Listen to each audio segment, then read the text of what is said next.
been 19 years since I've been out of prison, and by some miracle, I got a second chance at life. A lot of people that know me don't know the depth of what happened.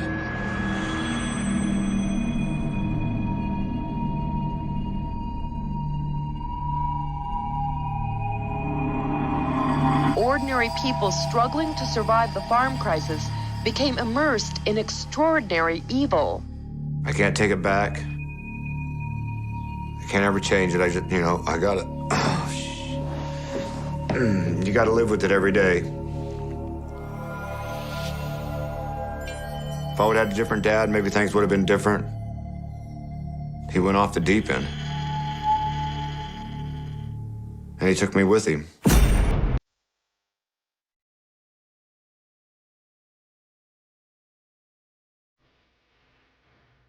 As a little kid, just growing up, I thought he walked on water. I thought he was the greatest guy in the world. I don't know how many people really knew exactly what type of man he really was. It's like you don't know what happens in somebody's house when the doors are closed. I understand why my mom didn't try to get away. I understand.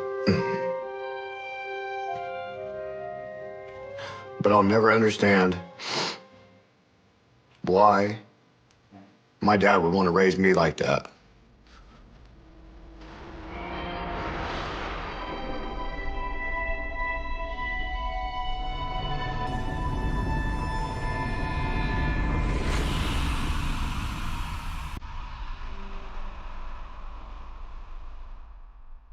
This is Anthony Cardinals, 3rd grade. Right here is me. It's a pretty special summer. Dad took a big interest in making me a good player because he wanted me to be a starting catcher on that team. We went and bought a catcher's mitt. He told me we had to break it in. I just remember oiling it up and putting the ball in it and tying it over and trying to make it fit my hand. He didn't teach me how to be a good person. But he taught me how to catch that year.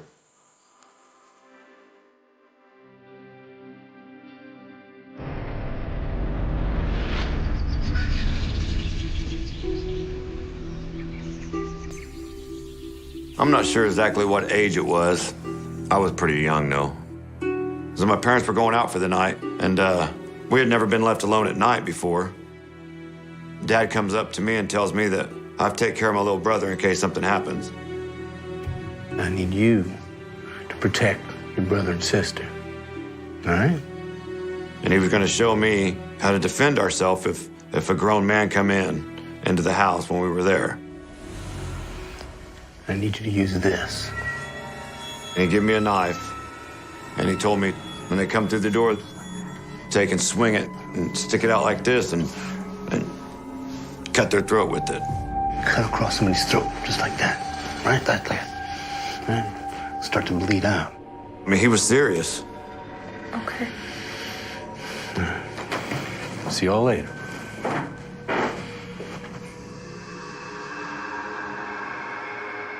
When Dad was around other people, he was a likable guy. But underneath, he was a madman.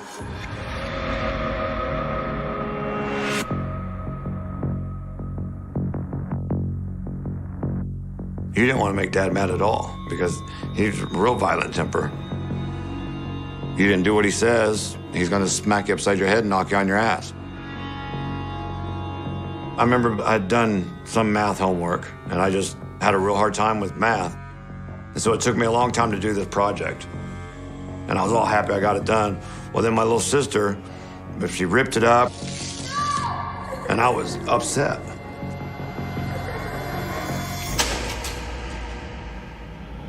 And Dad come through the door and heard me complaining and he just exploded on me. You got a problem? She ripped my things. You need to quit being such a wuss. You gotta man up. He hit me in the face 2 or 3 times with his fist, knocked me to the ground. Little girl push you around, huh? was trying to scramble away. You're gonna start acting like a man. He started kicking me.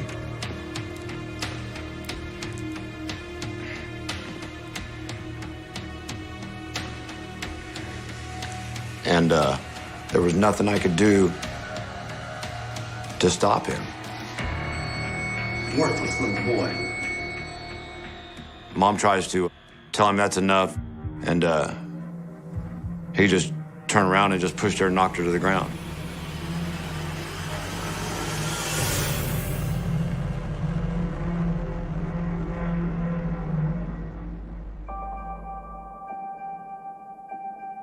Well, I think I ended up with 2 black eyes out of the deal. But it was like, no matter how many times I seen him abuse Mom or degrade Mom or slap me around or beat me up, I never faulted him for it, because obviously we did something wrong. Otherwise, he wouldn't be acting this way. I didn't want to disappoint him. I didn't want to let him down. I wanted to be good enough. When I grew up, I wanted to be like my dad.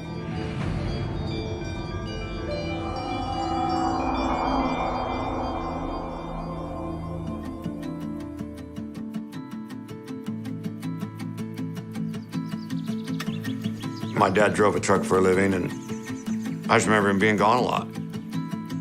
It must have been the summer between 5th and 6th grade. When he come home, I remember he's all gung-ho about something. I need y'all to listen to something. We are the children of Yahweh, not some dirty Jews or some damned homosexuals. We are the ones who will inherit the kingdom. He met some radical anti-government religious fanatic. I remember sitting around the kitchen table, and Dad played a tape for us. These mongrels are the armies of Satan. We are the chosen ones, and we will cleanse this nation of their filth and make it worthy of Yahweh's people once more. And that's when he started explaining to us what our new religion was. This is what we believe now. He was a follower of Yahweh. He went by the Old Testament. When we talked about God, we called him Yahweh. We're family of Yahweh. If you were not believing with Yahweh, you were evil. Then he starts talking about how the Battle of Armageddon's coming. This world's in trouble. It's spiraling down. There's a battle coming between God and the devil. It's called Armageddon. What's Armageddon? Armageddon's the final battle. The problems in the world begin with the Jews, the bankers. The country has become mongrelized because we let blacks and Mexicans and Italians and non-whites into the country. It's getting worse and worse. They're Satan's people. There's 144,000 people that's going to fight the Battle of Armageddon for Yahweh and going to wipe out Satan's army. Then Yahweh's going to set down a New Jerusalem right on top of the United States. And be a warrior for Yahweh.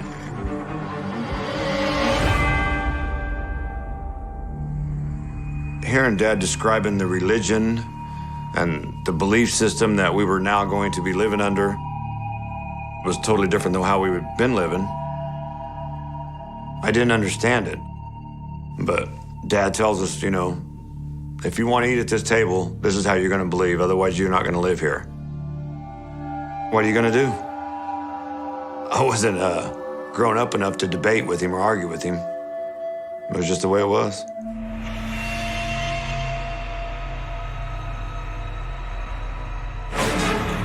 I'm going to show you how we talk to Yahweh.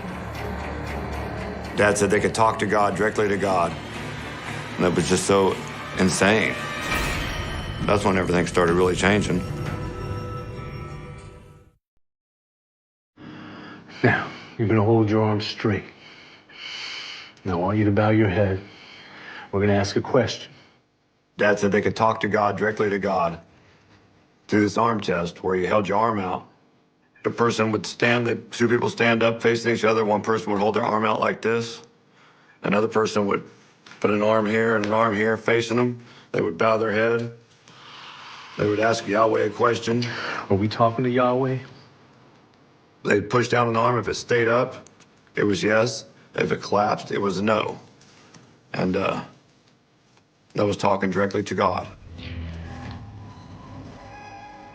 Him and Mom did the arm test. Are we talking to you, Yahweh? You know, and are we part of the 144,000 and things like that to reinforce to us that God, see everything I'm saying, God's telling you is true. Are we the chosen people? We're the chosen people. We're the chosen people. My mom believed what my dad was saying to be true. And I never questioned it. That's probably one of the biggest things that I'm ashamed about of the whole ordeal is I never questioned any of it. And never once. I mean, that's what Dad said, and that was that.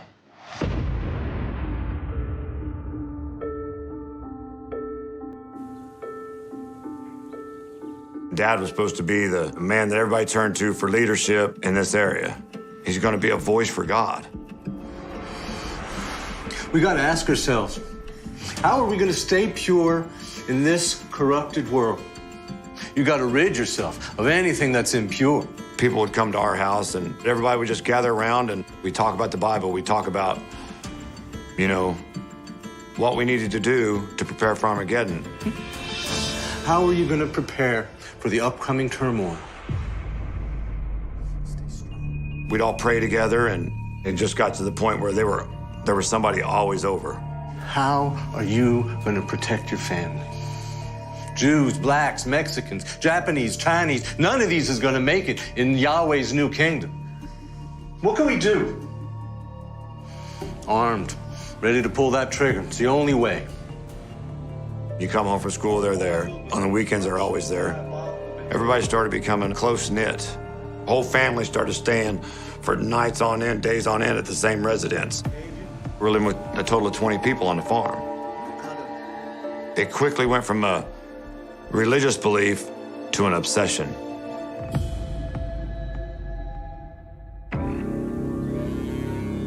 Dad pulled me out of school, and I felt cut off from the world. Daily life on the farm was planned out by people talking to Yahweh and getting yes or no answer from Yahweh through the arm test. What the women were supposed to eat, who was supposed to do guard duty, am I going to help watch the kids today, or am I going to help in the classroom today? He never did anything without approval from Yahweh.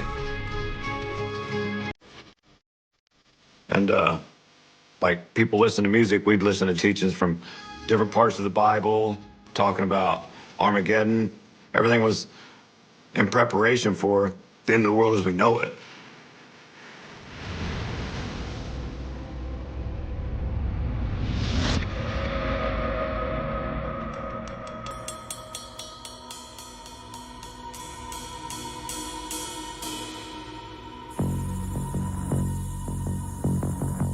They started going out committing crimes together, stealing stuff, stealing people's farm equipment and stealing people's livestock, people's crops, you know, and Dad was their leader.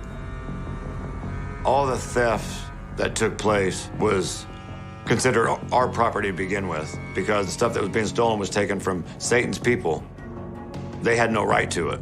So you just go out and take whatever you want, and it wasn't a crime because we didn't have to follow man's laws. Our laws were set by Yahweh.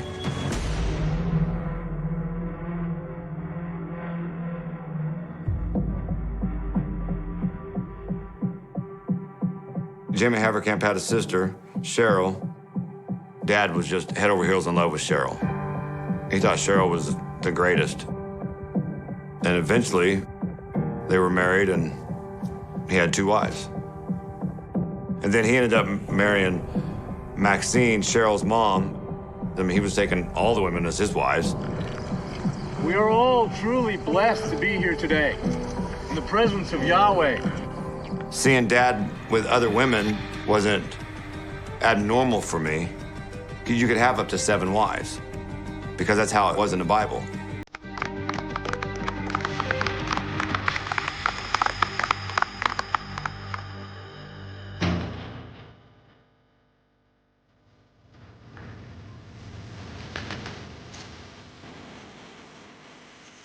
She didn't like it. She was always getting in trouble for having jealous thoughts about Dad and his other wives. She tried to leave one time when Dad was gone. She packed up a suitcase and went to her sister's house.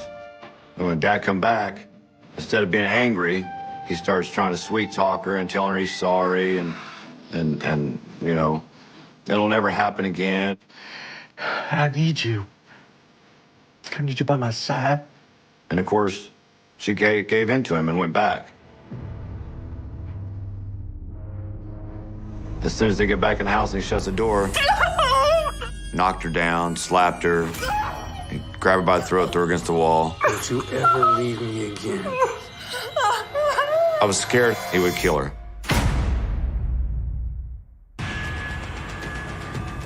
As soon as they get back in the house and he shuts the door, he grabs her up and tells her, "You're not going to take my boys away from me. I'll cut your throat."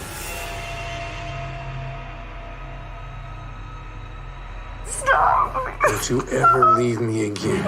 Understand? She knew if she ever left again, that he would hunt her down and he would kill her. There was no place she could go. It was the truth. He would have.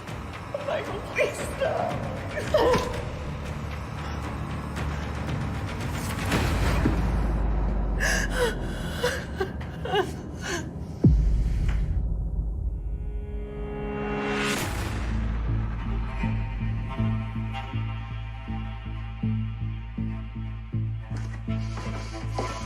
As time went on, over the next 2 or 3 years, he became more intense. He was telling everybody on the farm, I mean, all the women, the kids, for the United States is going to be the New Jerusalem. That was going to be our land. It had to be cleansed. Is your heart true? The purification was going to be by killing everybody. We are God's axe, and we will wash in the blood of his enemies. That will drive those heathens back to their foreign lands. All white people that didn't believe like us are part of Satan and they would die. All Jews had to die. Help cleanse the world of the sinners, the unclean. And if you was black or Italian or any other nationality, you had to return to your land. If you refused to turn to your land, you would die. You are one of the chosen.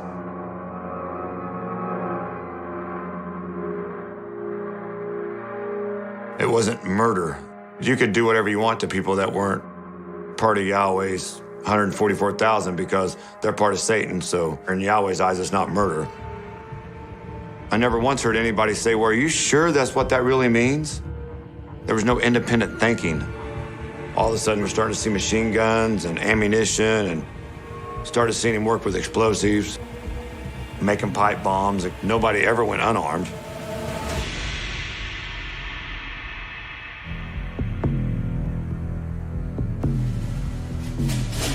You gotta fight for Yahweh. He said it was time for me to become a man and start training. You gotta fight for your family. But don't question me. I made the comment that I wish I didn't have the responsibility of being a soldier, and I sure wish I was a kid again so I could be playing with other kids. Don't question my wishes. Don't question Yahweh's wishes. He was holding an AR-15. He told me, "You're gonna take this gun, and you're gonna kill everyone that you need to kill for Yahweh, and you're not gonna let it bother you a bit." Time to man up. And he said, "When this is all over, you can cry and let it all out, but until then, you don't cry no more." It's what I expect of you. I need to be cold and heartless. I know he's mad at me, and I'm trying not to have problems with it. I couldn't disappoint Dad. If I disappointed Dad, I disappointed God. I'm ready.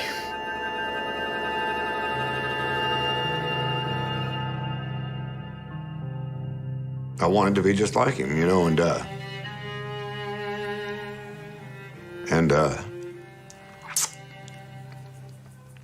he got so angry and so mad when you didn't do what you're supposed to do. I mean, like it makes excuses or something, but it's like you just, you know, after a while, you just kept beating it in me, and finally it was just like, you know, all right, that's who I'm gonna be. And that's what I became.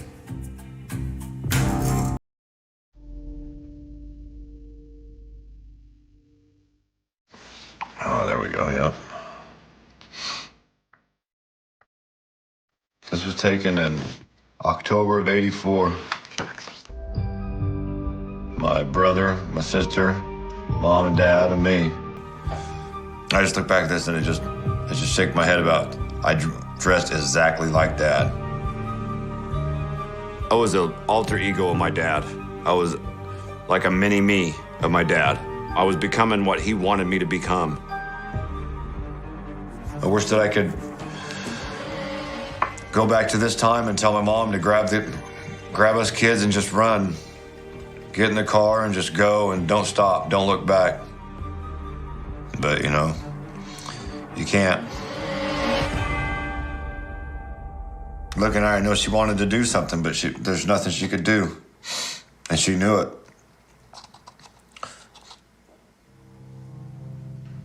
She knew she couldn't come to me.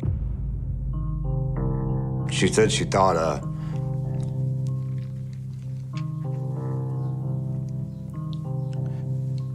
about how to get away.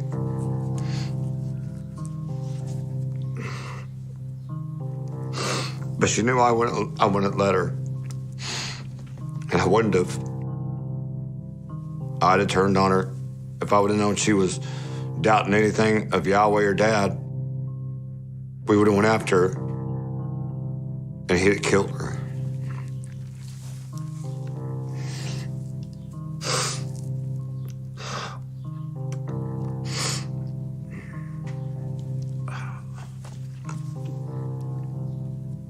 And so she just stayed and kept her mouth shut. And I can't fault her for that.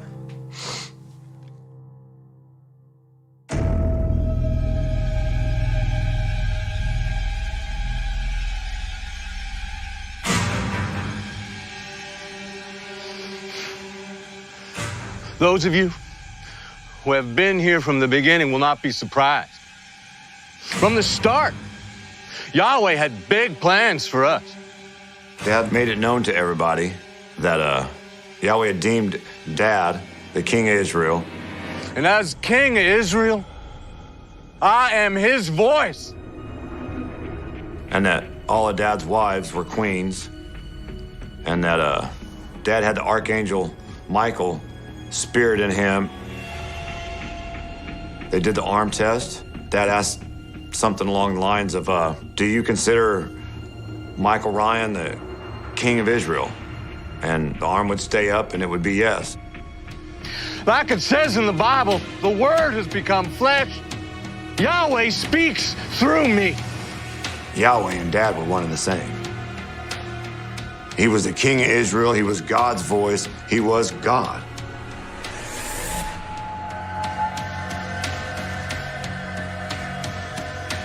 Come up here, Dennis. I knew then that I could do whatever was asked of me to do, and I would not feel bad about it.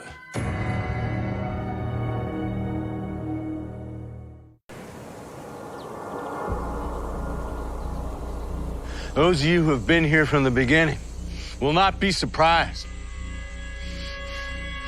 From the start, Yahweh has had a big plan for us.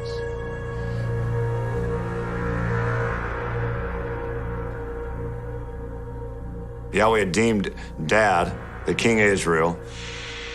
There was no distinction between my dad and Yahweh. Come up here, Dennis. That's when Dad announced that since he is king of Israel, I'm the Prince of Israel. He has done everything that has been asked of him. It made me feel important, made me feel good. I knew I was going to be the leader. Praise Yahweh! I knew then that I could do whatever was asked of me to do, and I wouldn't feel bad about it, because what we were doing was Yahweh's work, and I'd accepted my role.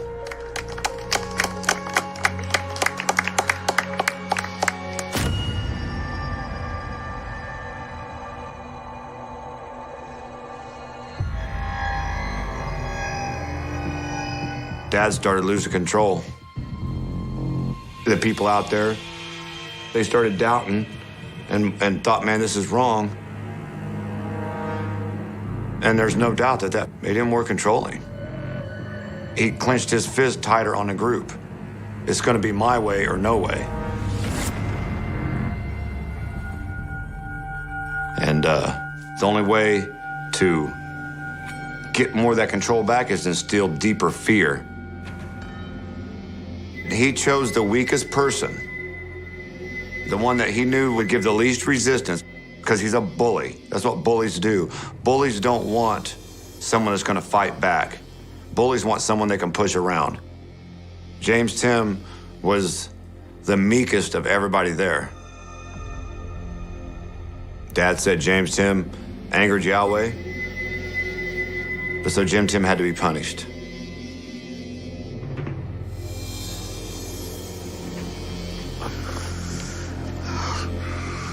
He was taken to the hog shed.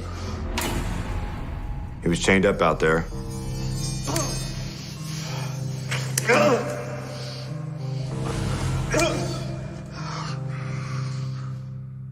They were stomping on him and kicking him.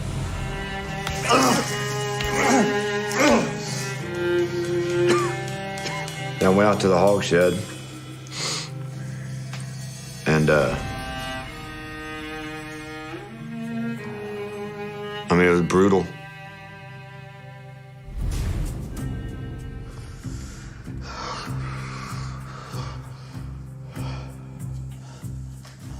No. Tim broke one leg, I broke the other. And Dad was just telling him, you know, this is all punishment because, you know, you're doubting Yahweh, and if you doubt Yahweh, this is what happens to you. Oh, your actions have led you down a different path, the path of the non-believer. Please, I'll do anything.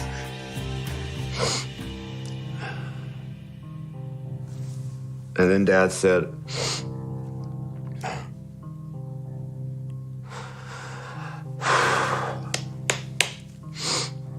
he told us that he was going to show us how to skin a man alive.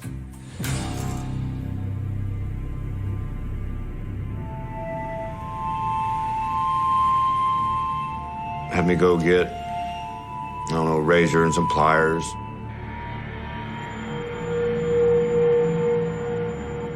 But that went on all afternoon. The whole time all this is going on, Jim Tim's asking, Yahweh, please forgive me. I'm sorry for what I did. And he looked right at me and he asked, yeah, is Yahweh to forgive me?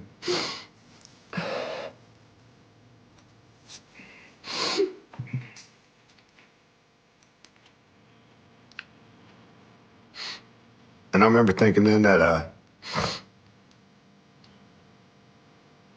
it's too late. You had your chance to be forgiven, but you chose this instead. I didn't feel one bit sorry for the man.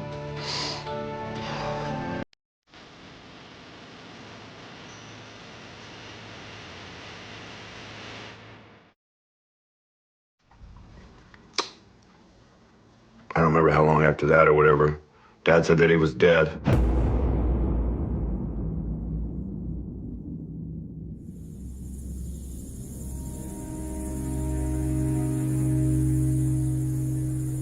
He was put in a grave, facing east. And Dad said that if anybody asked, Jim Tim went south. I didn't feel one ounce of sorrow or guilt. If anything, I felt pride. because we just did the work of Yahweh. And no one needs to die like that. My entire life, I wanted to please Dad in everything I did, whether it was learning to play baseball, all the way up until the time that he told me I had to kill people.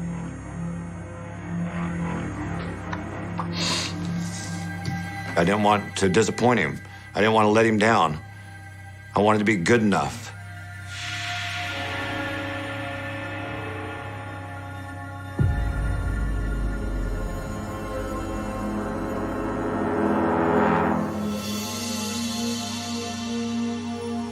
I seen it. I witnessed it. That's little Luke. Luke Stites. The little boy died hard, man. He didn't do anything wrong. Dad said he was like a mutt puppy, a mixed breed dog. He wasn't purebred like we were. God, that's terrible.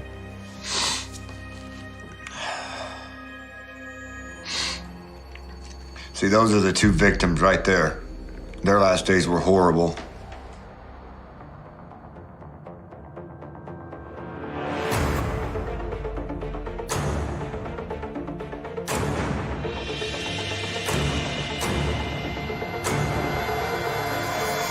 Officers made the gruesome discovery in a farm field near Rulo. Michael Ryan, the leader of a self-styled religious cult, along with his teenage son Dennis and several others, brutally tortured a fellow cult member to death.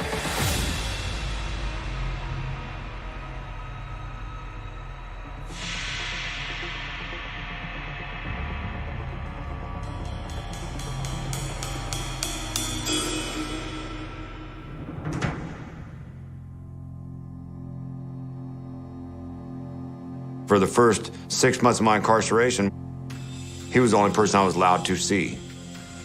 Dad said angels were going to come and open the gate, open the cell door and let us out, and we're going to carry on the work of Yahweh. Well, these angels never, I kept waiting for them. Every day I kept, okay, this is the day. This is the day. This is the day. And they never showed up.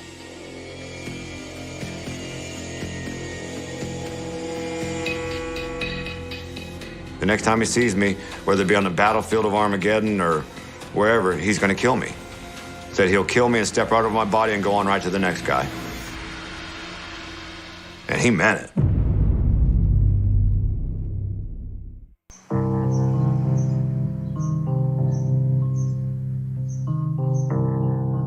Prison saved my life. Prison was the only thing that got me away from my dad. My entire life, from as far back as I can remember, my dad was who I wanted to be. My contact with my dad had to be broke. That umbilical cord had to be cut.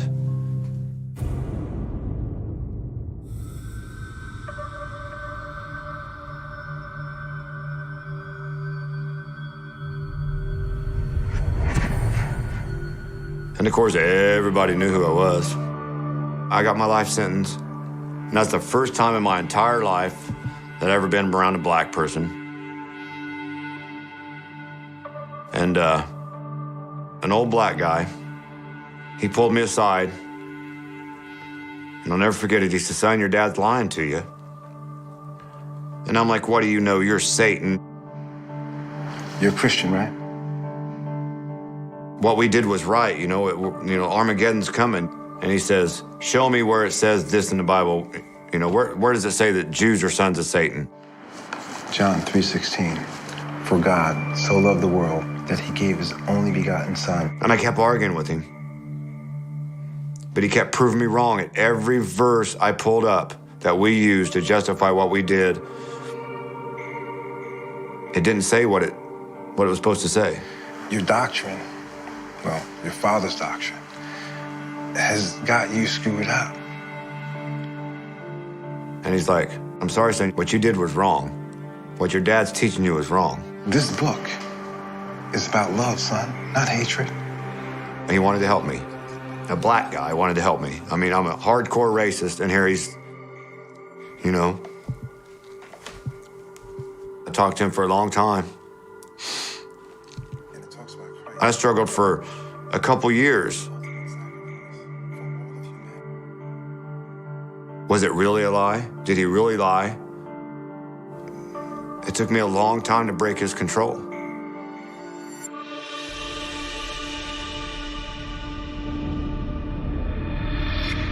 Once I knew Dad lied to me, I wanted to understand why. Why did you believe this? Why did you raise me this way? I wanted answers.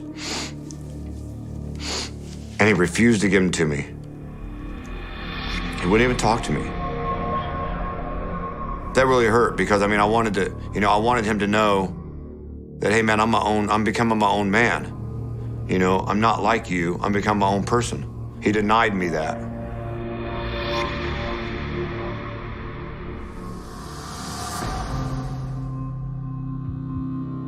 And it wasn't long after that I got a letter from my dad.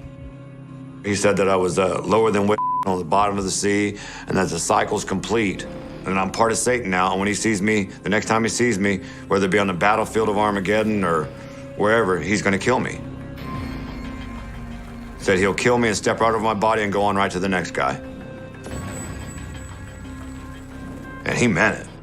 That was his way of having the last say by not confronting me or letting me confront him. He kept control. And by doing that, he got the last word.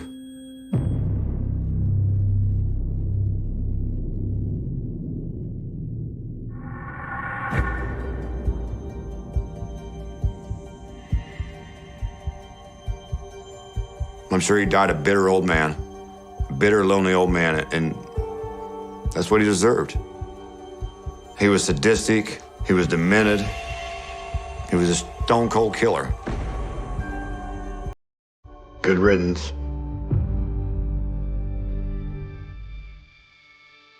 My mother moved to live with her sister and started trying to put her life together. When I first got locked up, I hated my mom. She didn't save me from my dad. My counselor at the time in prison told me the only way I was going to get healing and start building a relationship with my mom was to express how I feel, tell her how I feel. And I called him on Thanksgiving, and my mom got on the phone,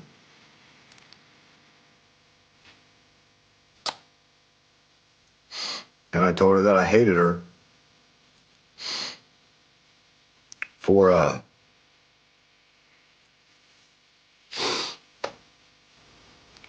not saving me. At the time, it was probably one of the hardest things I ever did. Because I loved my mom, but yet I hated her. I just had so much hate and anger. But we talked and started repairing a relationship.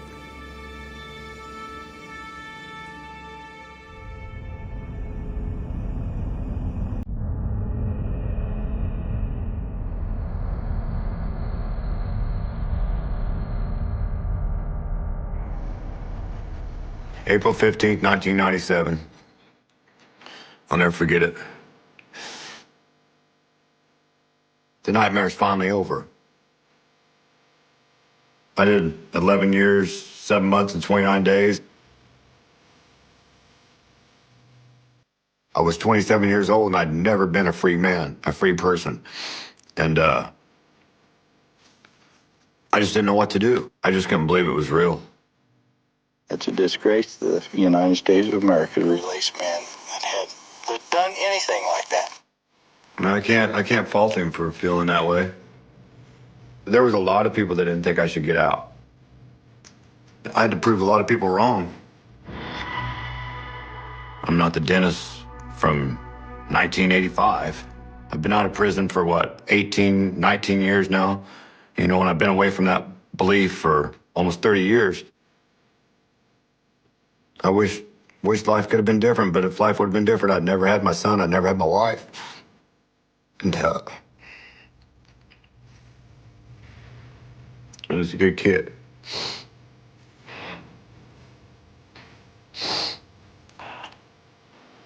I used to tell myself years ago, when I was still in prison, that if I ever got out, I would never make my child do anything he didn't want to do. I wanted to make his own mind up on things.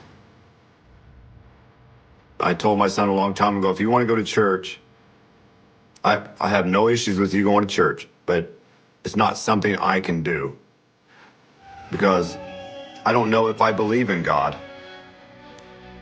Because I helped kill a man for God. It's always going to be with me. I just hope I'm not remembered for the farm. I hope I'm remembered for... It was a frigid January night in 1998 when the streets of Chicago seemed to hold their breath, as if the city itself sensed the horror that was about to unfold. A lone figure stumbled through the snow-dusted alleyways of Lincoln Park, footprints fading in the dim glow of the street lamps. A scream tore through the night, sudden, jagged, and raw, leaving neighbors frozen in disbelief. Police would later describe it as the sound of pure terror, a human voice clawing at the walls of the city, yet no one knew exactly where it came from. By the time the first patrol arrived, the alley was silent. Only a dark, wet stain on the cracked pavement remained, glinting under the flickering light, hinting at violence that no one could yet comprehend. In the heart of the city, a young woman named Emily Parker had vanished, leaving behind a half-finished cup of coffee on her kitchen counter, her coat hanging neatly on the rack, as if she had stepped out for just a moment. But that moment stretched into decades, a chasm of unanswered questions that would haunt Chicago for 25 years. Neighbors recalled seeing a shadow lingering near the corner market, a man in a long coat with a face obscured by the brim of a hat, moving with deliberate, unnatural calm. The description was vague, almost spectral, a figure that could be dismissed as a trick of the winter light. But Detective Marcus Hall, assigned to the case, felt a chill that had nothing to do with the wind. Emily had been 18, bright, ambitious, a student at DePaul University, loved by her roommates, her family, everyone who crossed her path. Her disappearance hit the community like a thunderclap, shaking the sense of safety to its core. Flyers went up overnight. Have you seen Emily Parker? Her photo stared back at anyone who passed, eyes wide, mouth curved in the hint of a smile that now seemed impossibly distant. The initial investigation churned through leads like a storm, each promising clue dissolving into dead ends. Witnesses reported a white van seen idling near the alley that night, a vehicle that could have belonged to anyone. Security cameras, rare in 1998, offered little more than grainy shadows, nothing identifiable. Forensic teams combed the area with meticulous care, yet the alley, once thought mundane, seemed to swallow all evidence. Fingers of frost clung to the remnants of Emily's belongings, and even the weather seemed to conspire in the erasure of truth. Weeks passed, months. The trail went cold. Cold case. Detective Hall visited Emily's apartment countless times, tracing her steps in his mind, retracing the rhythm of her last hours. He spoke with friends, professors, strangers who might have glimpsed her on that fatal night. Each conversation added another layer of frustration, another brush with the incomprehensible. There was no struggle, no note, no warning. It was as though she had been plucked from reality, leaving behind a vacuum that resonated in every corner of her neighborhood. Chicago's winter tightened its grip, ice forming on the river like a frozen reflection of the city's grief. Families prayed, vigils were held, and still, Emily Parker remained missing. Rumors spread quickly.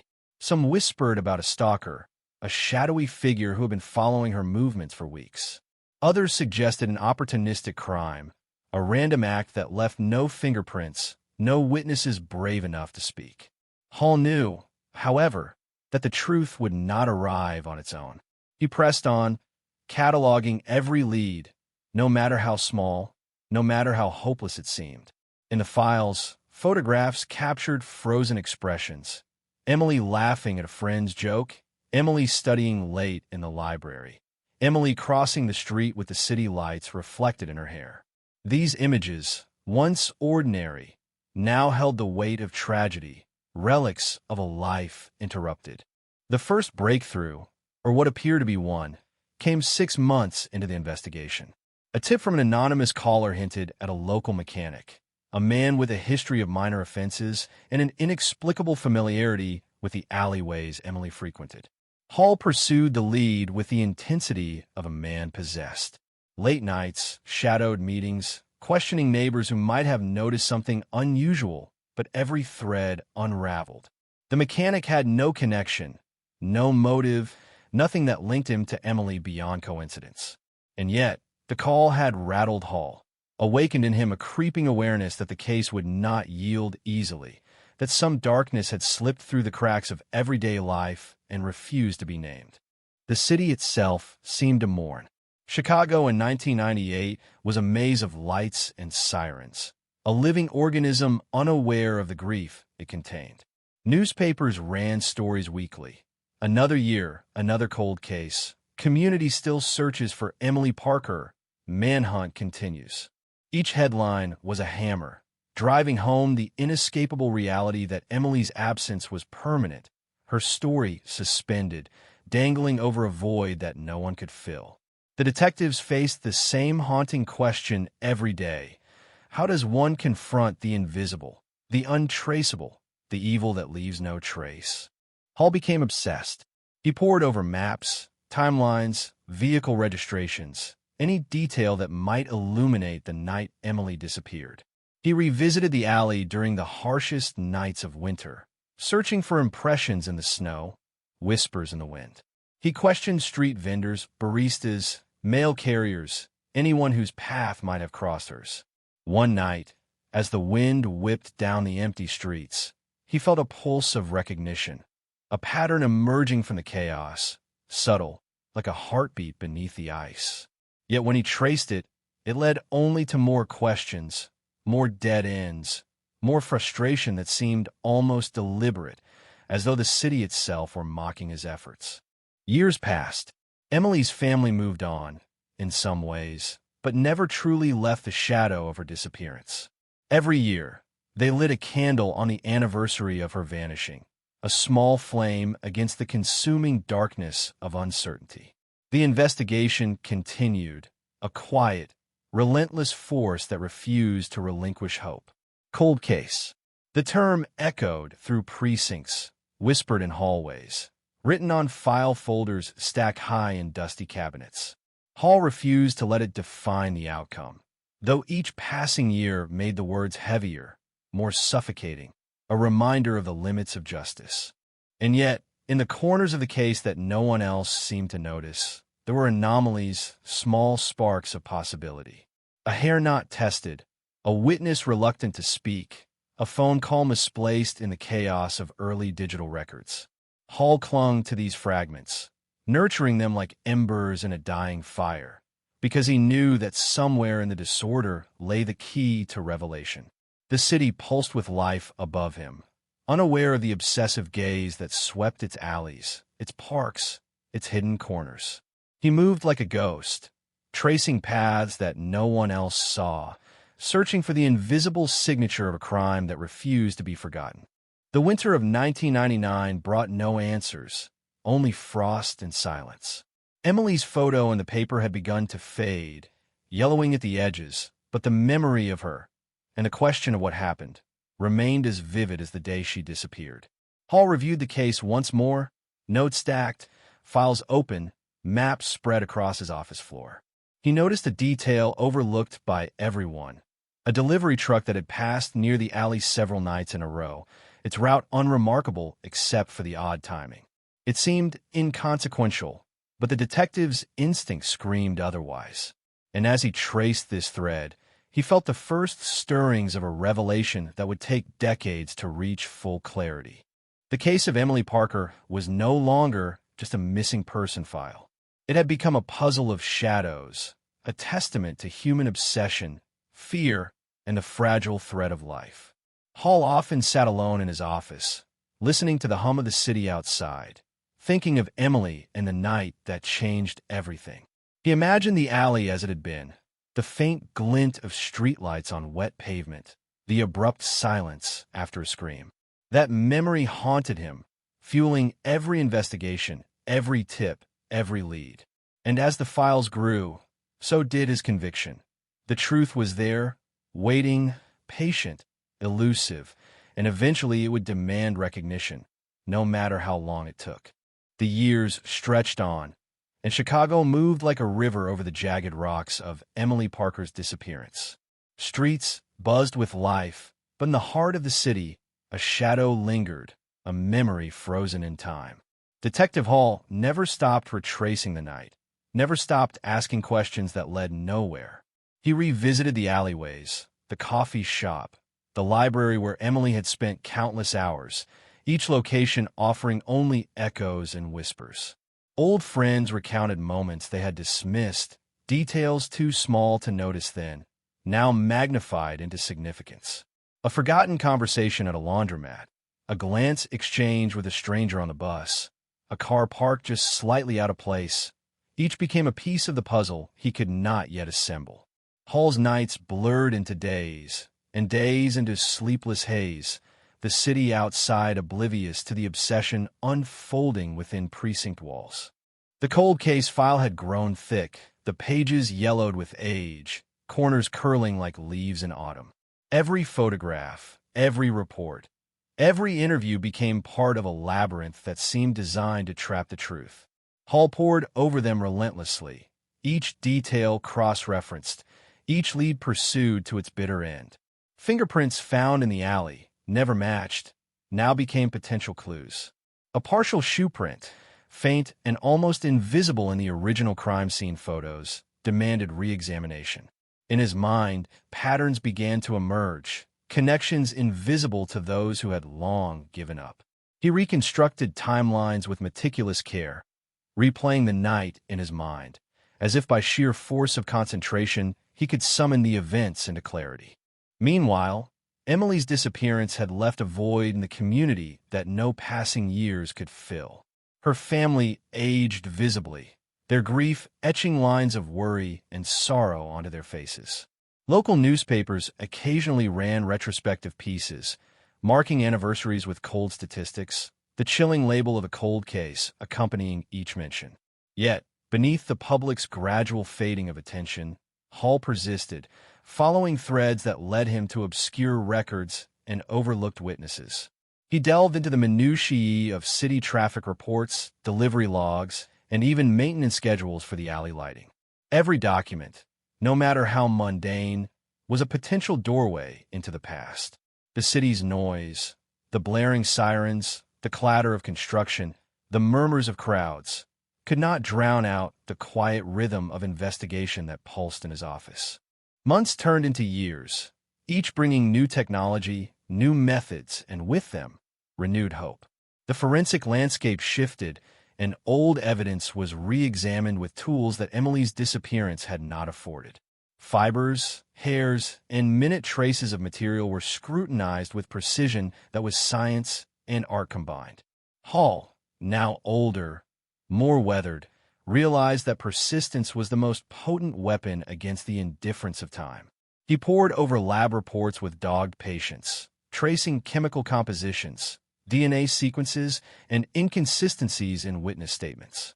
Every anomaly, no matter how minor, was revisited, re-evaluated, as though the answers were quietly waiting to be coaxed into the light. One particular lead began to take shape from the faintest of traces. A man who worked in building maintenance in the neighborhood during 1998 had been noted in one of the earliest witness reports. Hall revisited the interviews, cross-checked employee logs, and discovered discrepancies that had previously gone unnoticed. The man's schedule aligned strangely with Emily's last known movements. A gap in his recorded hours suggested he could have been near the alley on the night of the disappearance. When Hall questioned him, the man was defensive, evasive, and yet careful, a subtle tension betraying more than words could. It was not a confession, but a crack in the facade, and Hall sensed the first tangible pulse of progress in years.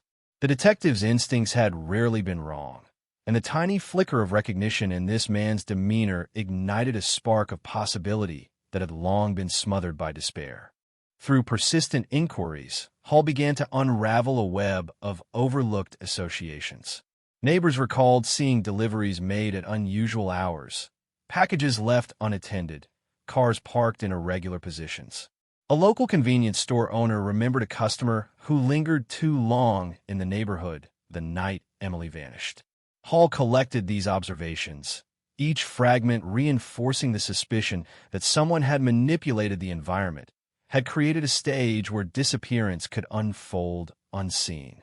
Every detail was cataloged, cross-referenced, and measured against timelines painstakingly reconstructed from distant memories, faded receipts, and archival footage.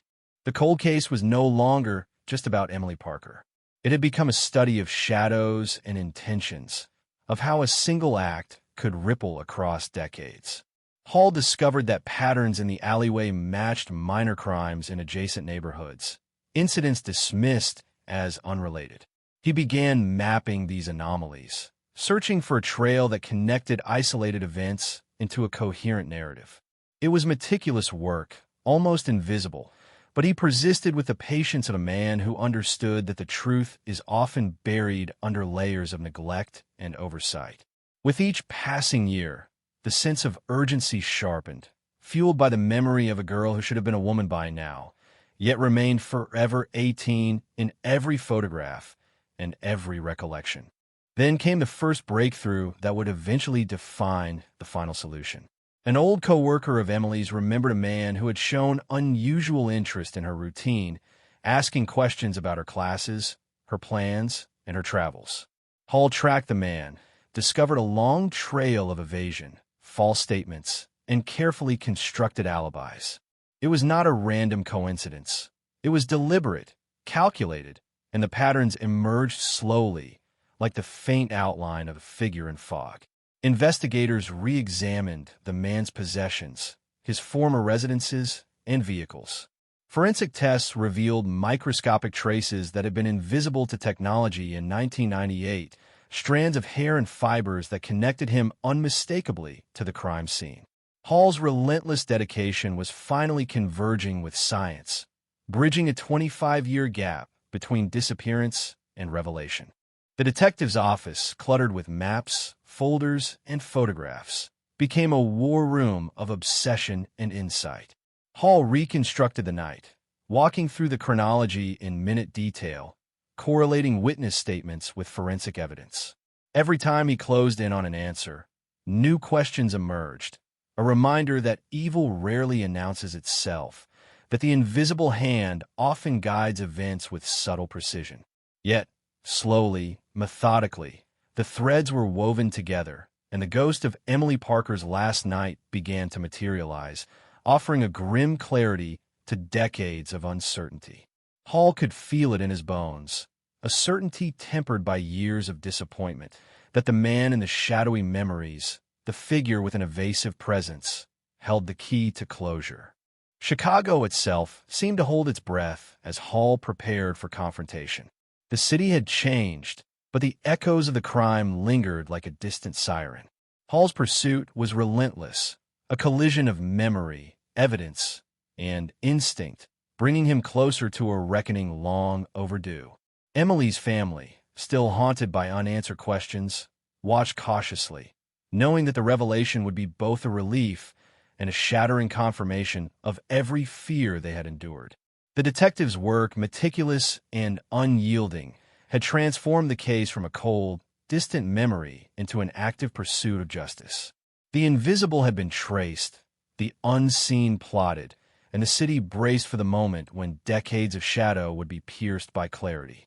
The investigation revealed a man who had meticulously planned the night, who had observed Emily's routines, and who had exploited gaps in security and attention.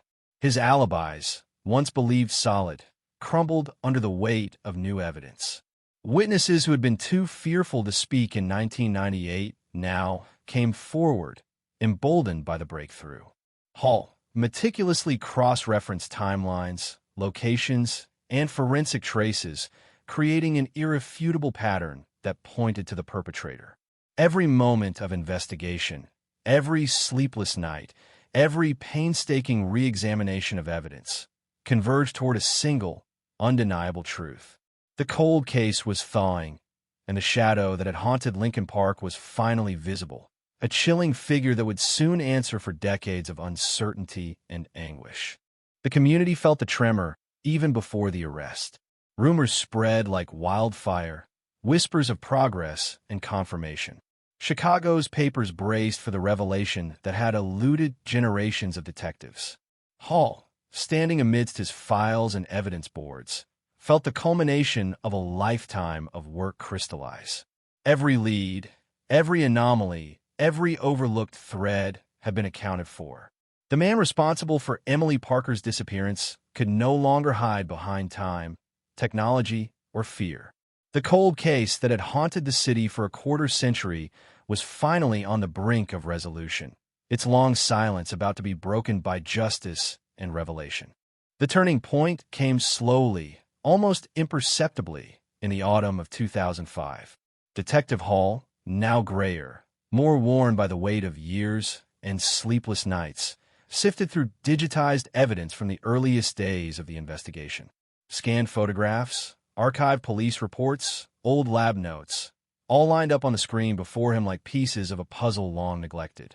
The alleyway where Emily Parker had vanished returned to him in mind's eye. Every crack in the pavement, every flickering streetlight, every discarded item frozen in the memory of the city. Hall felt it all again. The sudden scream, the eerie silence that followed, the dark stain glinting faintly under dim illumination. Every detail was as vivid as the day it occurred, decades having done nothing to dull the memory. He traced lines from one clue to another, noticing patterns that had been invisible to earlier investigators, threads that connected disparate events in subtle but undeniable ways. The breakthrough was quiet, almost ordinary, yet it carried a weight that shook him to his core. A witness who had been too frightened to speak in 1998 now came forward. The voice was hesitant, trembling with the passage of time and the burden of unspoken truth. Hall listened closely, mapping every word, every pause, every implied detail, fitting the information like a key into the lock that had long refused to open.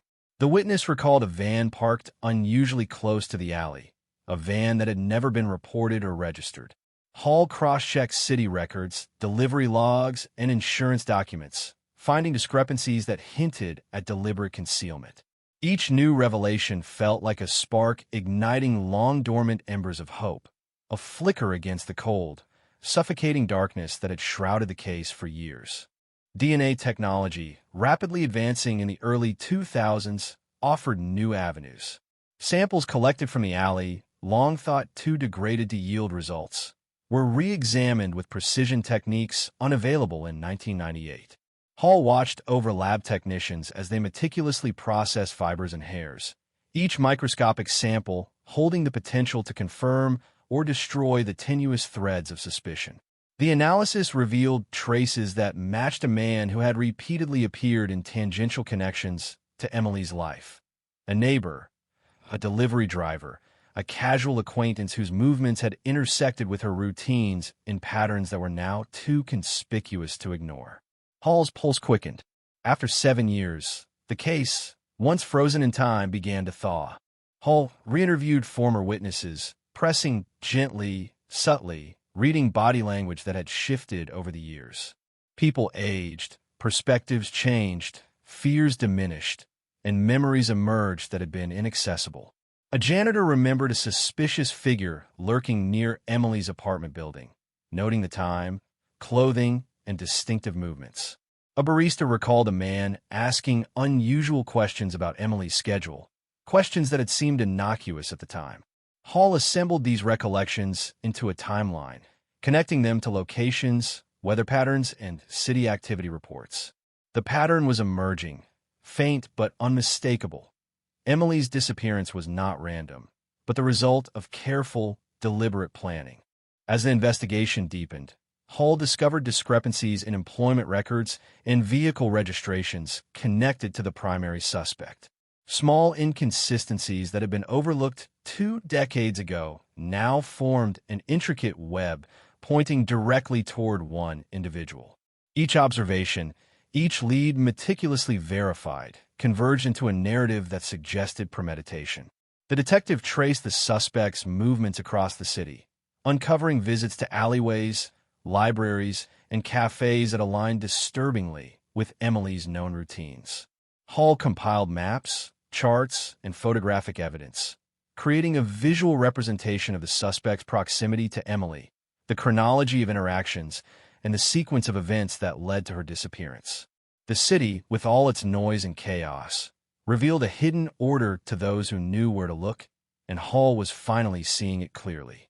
Community members, long haunted by the unresolved case, began to sense the subtle shifts in investigation.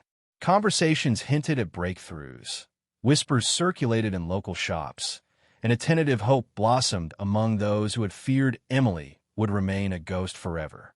Hall coordinated with forensic analysts, digital archivists, and retired officers to piece together decades of fragmented information.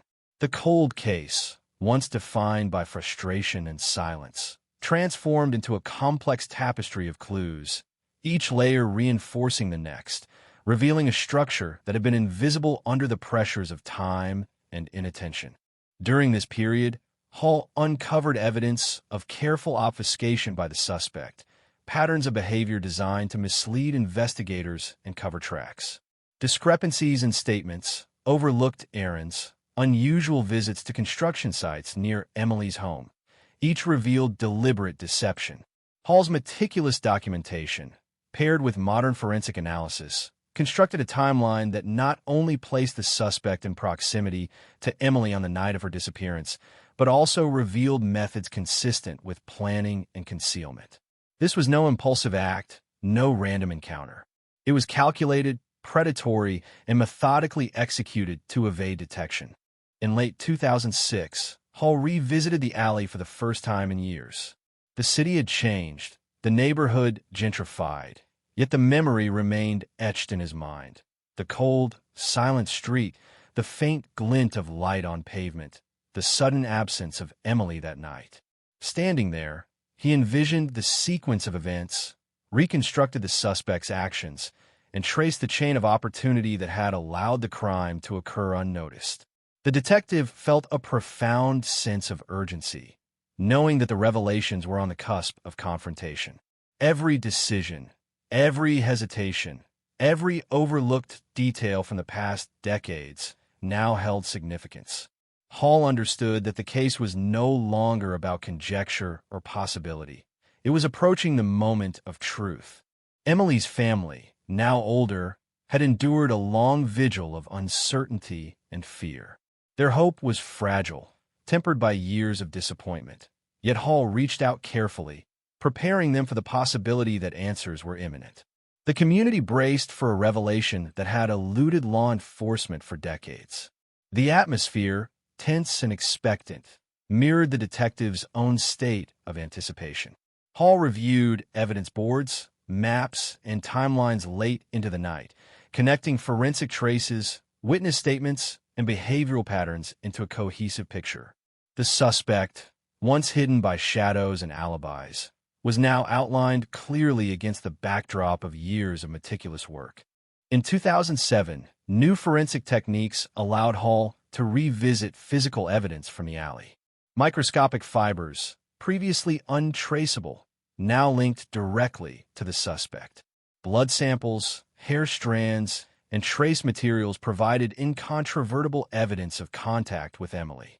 Each discovery was carefully documented, corroborated, and cross-referenced, creating a web of evidence that could withstand scrutiny in court. Hall's persistence, combined with the relentless advancement of technology, had bridged the gap of 25 years.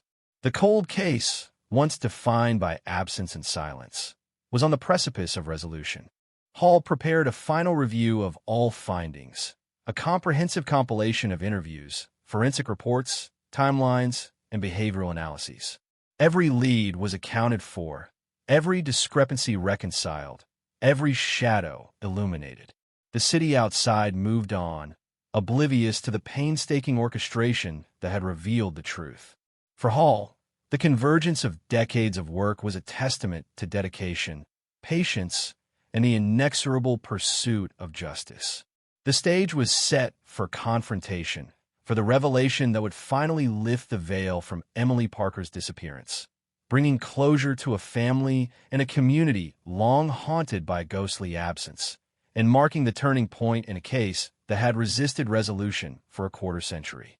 The autumn air in Chicago carried a subtle weight, the city holding its breath as Detective Hall prepared to confront decades of unanswered questions. Every street corner, every alleyway, and every shadowed doorway felt heavy with the memory of Emily Parker. Hall meticulously reviewed the compiled evidence one final time before moving forward. Timelines cross-checked, forensic analysis verified, witness statements reevaluated. Each detail was a brick in the towering structure of proof he had painstakingly built. In the quiet hum of his office, the file seemed almost alive, whispering fragments of a story that had been suppressed by time and fear. Outside, the city moved obliviously, but within the precinct, a storm of revelation was gathering, poised to shatter years of silence. Hall began by revisiting the most obscure corners of the investigation, probing forgotten leads and anomalies that had been dismissed as trivial. Delivery schedules, building maintenance logs, and street surveillance footage from 1998 were re-examined, revealing patterns that had once been imperceptible. These patterns pointed repeatedly toward one individual, a man whose presence had consistently intersected with Emily's movements, yet had somehow evaded scrutiny for years. Hall's mind traced the invisible connections, aligning them like constellations in a night sky, each intersection revealing a path leading inexorably to the suspect. It was an intricate web of opportunity, planning, and predation, and Hall felt the first glimmer of closure he had ever sensed in this case. The suspect's background, once considered mundane, now revealed layers of meticulous concealment. Employment records contained gaps, alibis were constructed with precision, and behavioral patterns hinted at a mind capable of manipulation and stealth. Hall, armed with modern forensic methods, began assembling irrefutable links between the suspect and Emily's disappearance. Microscopic fibers, hair samples, and traces of material gathered from the alley and other locations Emily had visited were now identified as originating from this individual. Behavioral analysis of his movements, aligned with witness testimonies, painted a chilling portrait of premeditated intent. The detective's pulse quickened as he saw the clarity of the case emerge from years of obscurity and doubt. Witnesses who had long remained silent, intimidated by fear or the passage of time, began to provide corroborating statements. Each recollection added nuance to the timeline, revealing moments of the suspect's proximity and behavior that had previously been obscured. Hall pieced together a chronology that highlighted not only opportunity, but deliberate orchestration, a pattern that left little room for alternative explanations. The streets of Chicago, familiar yet now haunting, were reconstructed in his mind, with each alleyway, streetlight, and corner witness becoming a crucial node in the map of crime. The city itself, vibrant and chaotic above, seemed to pulse in tandem with the detective's revelations, a living backdrop to the long-awaited unmasking of a shadowed presence. As Hall prepared to confront the suspect, he delved deeper into the psychological profile, seeking to understand the meticulous nature of the individual's planning. The suspect had observed Emily's routines, manipulated environmental variables, and exploited moments of vulnerability, leaving the trail of disappearance almost invisible to initial investigation. Each action, when viewed in isolation, appeared coincidental. When examined collectively, they revealed chilling deliberation.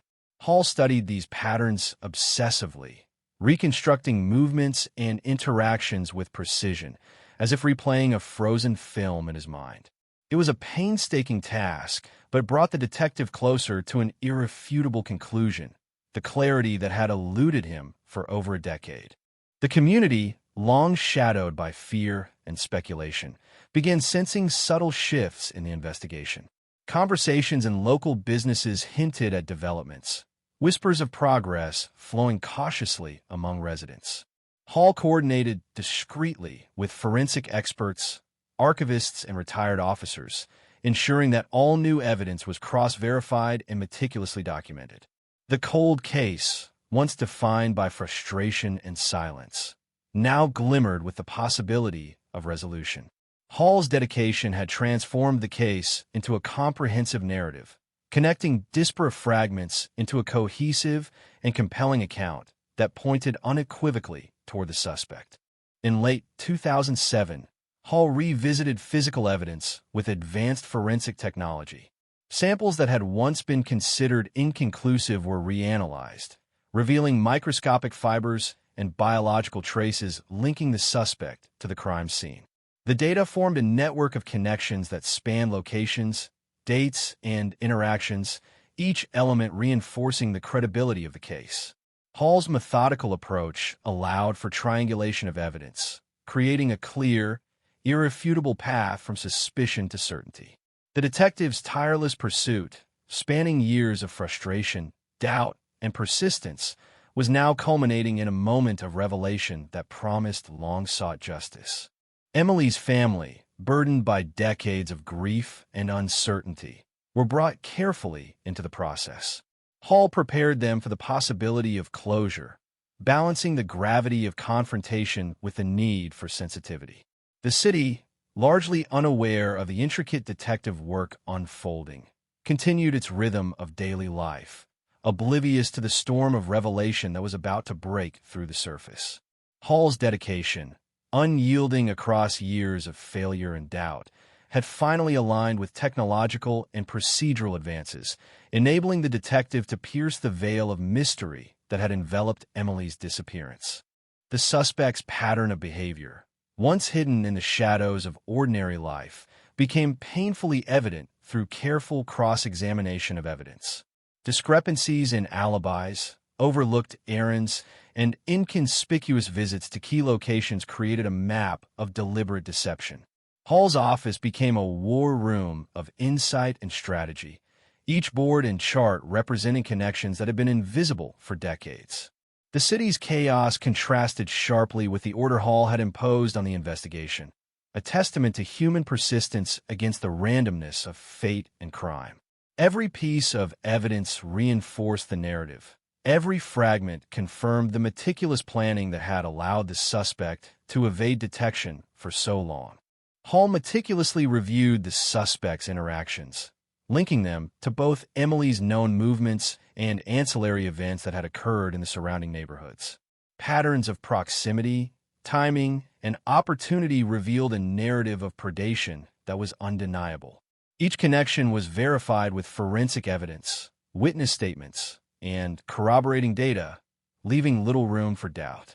The detective's exhaustive documentation created a chain of reasoning that would withstand scrutiny and establish an airtight case against the suspect.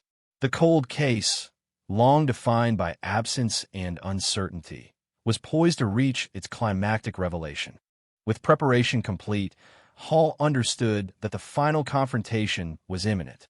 The suspect, once hidden behind layers of evasion and alibis, could no longer escape the cumulative weight of decades of evidence. The city outside, vibrant and indifferent, would soon witness the resolution of a mystery that had haunted neighborhoods, families, and law enforcement alike for nearly a quarter century. Every step, every sleepless night, every painstaking re-examination of details had led to this moment. The detective's unwavering focus, combined with advancements in forensic science and tireless persistence, had transformed a cold case into a narrative of inevitable justice. Emily Parker's disappearance, once an unresolved scar on the community, was finally on the path toward closure, and the long shadow that had haunted Chicago for so many years was poised to be illuminated in stark and undeniable clarity. By early 2008, the investigation had reached a critical juncture. Detective Hall had meticulously compiled every lead, every witness statement, every piece of forensic evidence into a comprehensive framework that left little room for uncertainty. The suspect, whose life had previously appeared unremarkable, now emerged as a figure marked by subtle but deliberate patterns of behavior. a predator masked by ordinary routines. Hall scrutinized employment records, vehicle logs, and financial transactions, piecing together a sequence of actions that aligned disturbingly with Emily Parker's disappearance. The detective's office was littered with maps, charts, and photographs, each one a testament to decades of unyielding pursuit. Outside, Chicago's streets carried on with indifferent energy, oblivious to the intricate orchestration that had unveiled the invisible threads of a crime long thought unsolvable. Hall reached out to former colleagues and forensic experts who had been involved in the earliest stages of the case. Their input, combined with newly discovered evidence, enabled the detective to construct a timeline of the suspect's activities with precision previously impossible. Each detail, from minute inconsistencies and alibis to unexplained absences, contributed to a growing picture of premeditation. Witness recollections, once vague and scattered, now aligned in a disturbing pattern, revealing the suspect's presence near Emily's apartment, her library, and the alley where she had vanished. Hall's exhaustive cross-referencing of dates, times, and locations created a compelling narrative, linking the suspect inexorably to the night of the disappearance. The forensic re-examination of evidence proved crucial. Fibers, hair samples, and other trace materials were analyzed with advanced techniques unavailable in 1998, confirming connections between the suspect and locations Emily had frequented. Hall carefully documented each correlation, building a chain of evidence that was methodical, precise, and undeniable. The meticulous mapping of these interactions, combined with witness statements, established a pattern of deliberate surveillance, exploitation of opportunity, and calculated concealment. Every anomaly, every overlooked fragment, now reinforced the conclusion that Emily's disappearance was the result of premeditated actions by a single individual. Hall also investigated the suspect's psychological profile, reconstructing behavioral patterns that explained the meticulous planning and execution of the crime. The suspect's routine had been punctuated by strategic observations, calculated interactions, and subtle manipulations designed to avoid detection. Hall's analysis of these behaviors revealed a chilling, methodical approach, one that allowed the individual to evade scrutiny for years. By understanding the suspect's motives, patterns, and tendencies, Hall could predict potential actions and identify points of vulnerability. This insight proved instrumental in narrowing the focus of the investigation and corroborating other findings. Community members were re-engaged, and Hall carefully collected additional witness testimonies. Individuals who had been hesitant to speak in the past were now willing to provide detailed accounts, filling gaps in the timeline and reinforcing the chain of evidence. Hall mapped these recollections onto physical locations, confirming the suspect's presence and actions. Each testimony, when aligned with forensic evidence, strengthened the case and eliminated alternative explanations. The detective's methodical integration of human observation with physical evidence transformed a decades-old cold case into a clear, actionable narrative of crime and culpability. In mid-2008, Hall discovered additional anomalies that reinforced the suspect's involvement. Delivery logs, previously overlooked, revealed irregular patterns coinciding with Emily's movements. Security camera footage, though limited, showed vehicles and individuals in positions consistent with witness accounts and reconstructed timelines. Hall cross-referenced all available data, identifying discrepancies and correlations that illuminated the suspect's deliberate orchestration of events.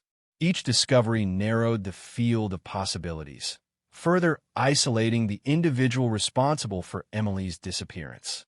The detective's diligence and persistence were yielding tangible results, bridging the decades-long gap between crime and resolution. Hall prepared for confrontation with the suspect, fully aware of the emotional and procedural complexities involved. He reviewed all evidence, ensuring that every statement, every forensic sample, and every timeline element was accounted for. The detective's strategic planning involved coordinating with legal counsel, forensic specialists, and law enforcement personnel, ensuring that the eventual arrest would withstand scrutiny and guarantee accountability. The weight of years spent in pursuit of justice pressed heavily upon Hall, yet he remained steadfast, driven by the conviction that the truth, long obscured, must be revealed. The community, long haunted by uncertainty, sensed the momentum of the investigation. Discussions in local neighborhoods, shops, and public spaces reflected cautious optimism, as residents absorbed the possibility that decades of ambiguity were nearing resolution.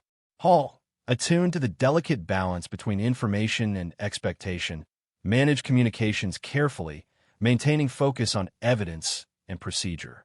The detective understood that the culmination of this investigation required both precision and restraint, a careful orchestration that would transform speculation into definitive resolution. The suspect's previous efforts to obscure actions and evade detection had delayed justice, but Hall's meticulous documentation and the evolution of forensic science had rendered those defenses ineffective. Each corroborated testimony, each analyzed sample, and each reconstructed timeline element provided an incontrovertible link to Emily Parker's disappearance. Hall's ability to integrate decades of disparate information into a cohesive and compelling narrative demonstrated not only investigative skill, but unwavering dedication to the pursuit of truth. The detective's relentless focus had transformed a long-standing cold case into a tangible and actionable path toward justice. By late 2008, Hall had established a comprehensive evidentiary framework, leaving no ambiguity regarding the suspect's involvement. The investigation, spanning more than a decade, had accounted for all potential alternative explanations, addressed inconsistencies, and corroborated witness accounts with forensic data. Hall's tireless effort had overcome the challenges of time, fading memories, and technological limitations, producing a complete, coherent, and compelling case.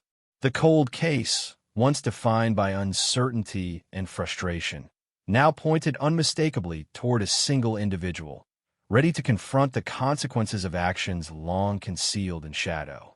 As Hall prepared to move forward with the arrest, the atmosphere in the precinct reflected the culmination of years of persistent effort. Evidence boards, digital files, and forensic analyses were reviewed one final time, confirming the accuracy and integrity of the investigation. Every detail, from minute traces to comprehensive timelines, had been meticulously validated. Hall's decades of dedication, patience, and methodical investigation had converged into a singular moment, poised to deliver justice and closure to Emily Parker's family and the community. The detective, carrying the weight of years of unresolved questions, now stood at the threshold of revelation, the cold case finally approaching its long-awaited resolution. Spring of 2009 brought a new intensity to the case, as Detective Hall refined the culmination of his years of investigation into actionable strategy. Each day brought new clarity, and the suspect's network of obfuscations began to unravel under the weight of evidence. Hall pored over every document, revisited every witness, and reconstructed sequences of events with painstaking precision. The suspect's pattern of behavior, long hidden within ordinary routines, now formed a clear roadmap of premeditated action. Employment records, personal communications, vehicle movements, and trace forensic evidence converged, leaving no room for uncertainty. Hall's office, cluttered with maps, charts, and photographs, reflected decades of relentless pursuit, a visual testament to the unwavering search for truth. Witness testimonies were re-evaluated in light of new forensic analysis, revealing corroboration previously inaccessible.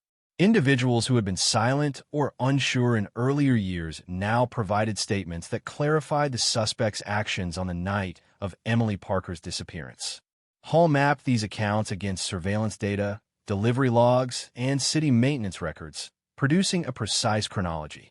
Each element reinforced the conclusion that the suspect had carefully monitored Emily's movements, manipulated her environment, and orchestrated her disappearance with deliberate intent. The detective's relentless cross-referencing illuminated the hidden connections that had eluded investigators for over a decade, transforming a cold case into a coherent narrative of culpability. The forensic team's work was pivotal. Microscopic fibers, hair samples, and trace materials gathered from the alley and surrounding locations were now definitively linked to the suspect. Advanced DNA analysis confirmed contact that had been impossible to establish in 1998.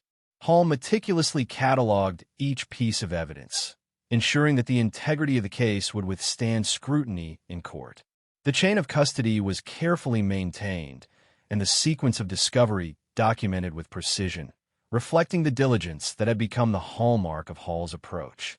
The detective's combination of human intuition and technological rigor had created a framework that rendered the suspect's previous concealment efforts ineffective.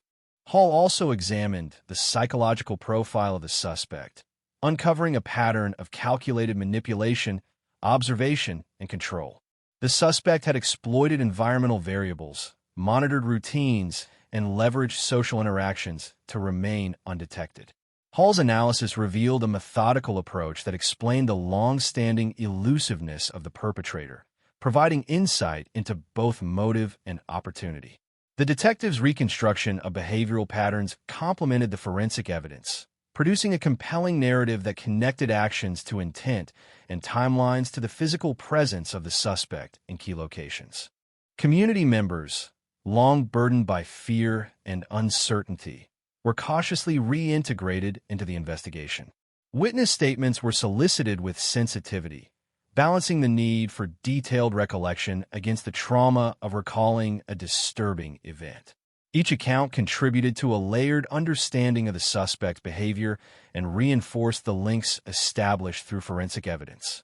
Hall's meticulous integration of human testimony and scientific analysis created a comprehensive framework, transforming anecdotal observations into a coherent and actionable body of evidence. By mid-2009, the evidence coalesced into a near-irrefutable narrative. Witness accounts, corroborated by forensic analysis, placed the suspect at critical locations at crucial times. Irregularities in alibis, previously dismissed as coincidence, now appeared as deliberate attempts at deception. Patterns of movement, interactions with others, and observed behaviors all pointed consistently toward the suspect. Hall's synthesis of this data produced a vivid reconstruction of Emily Parker's final hours, revealing both the precision of the crime and the meticulous planning that had facilitated her disappearance. The detective prepared for confrontation with meticulous care. Every detail was reviewed, every potential question anticipated, and every contingency planned. Legal counsel, forensic specialists, and law enforcement partners were consulted to ensure procedural integrity and evidentiary robustness. Hall recognized the gravity of the moment, the culmination of years of effort, sleepless nights, and relentless pursuit of justice. The cold case, once defined by frustration and unresolved grief, was approaching the precipice of resolution. Emily Parker's family, still haunted by the absence of answers, were cautiously briefed, preparing emotionally for the revelation that would provide both closure and the stark confirmation of long-held fears. The suspect, whose life had previously appeared unremarkable, was now fully exposed by the convergence of evidence. Each detail, from forensic traces to corroborated witness accounts, constructed an unassailable link to Emily's disappearance.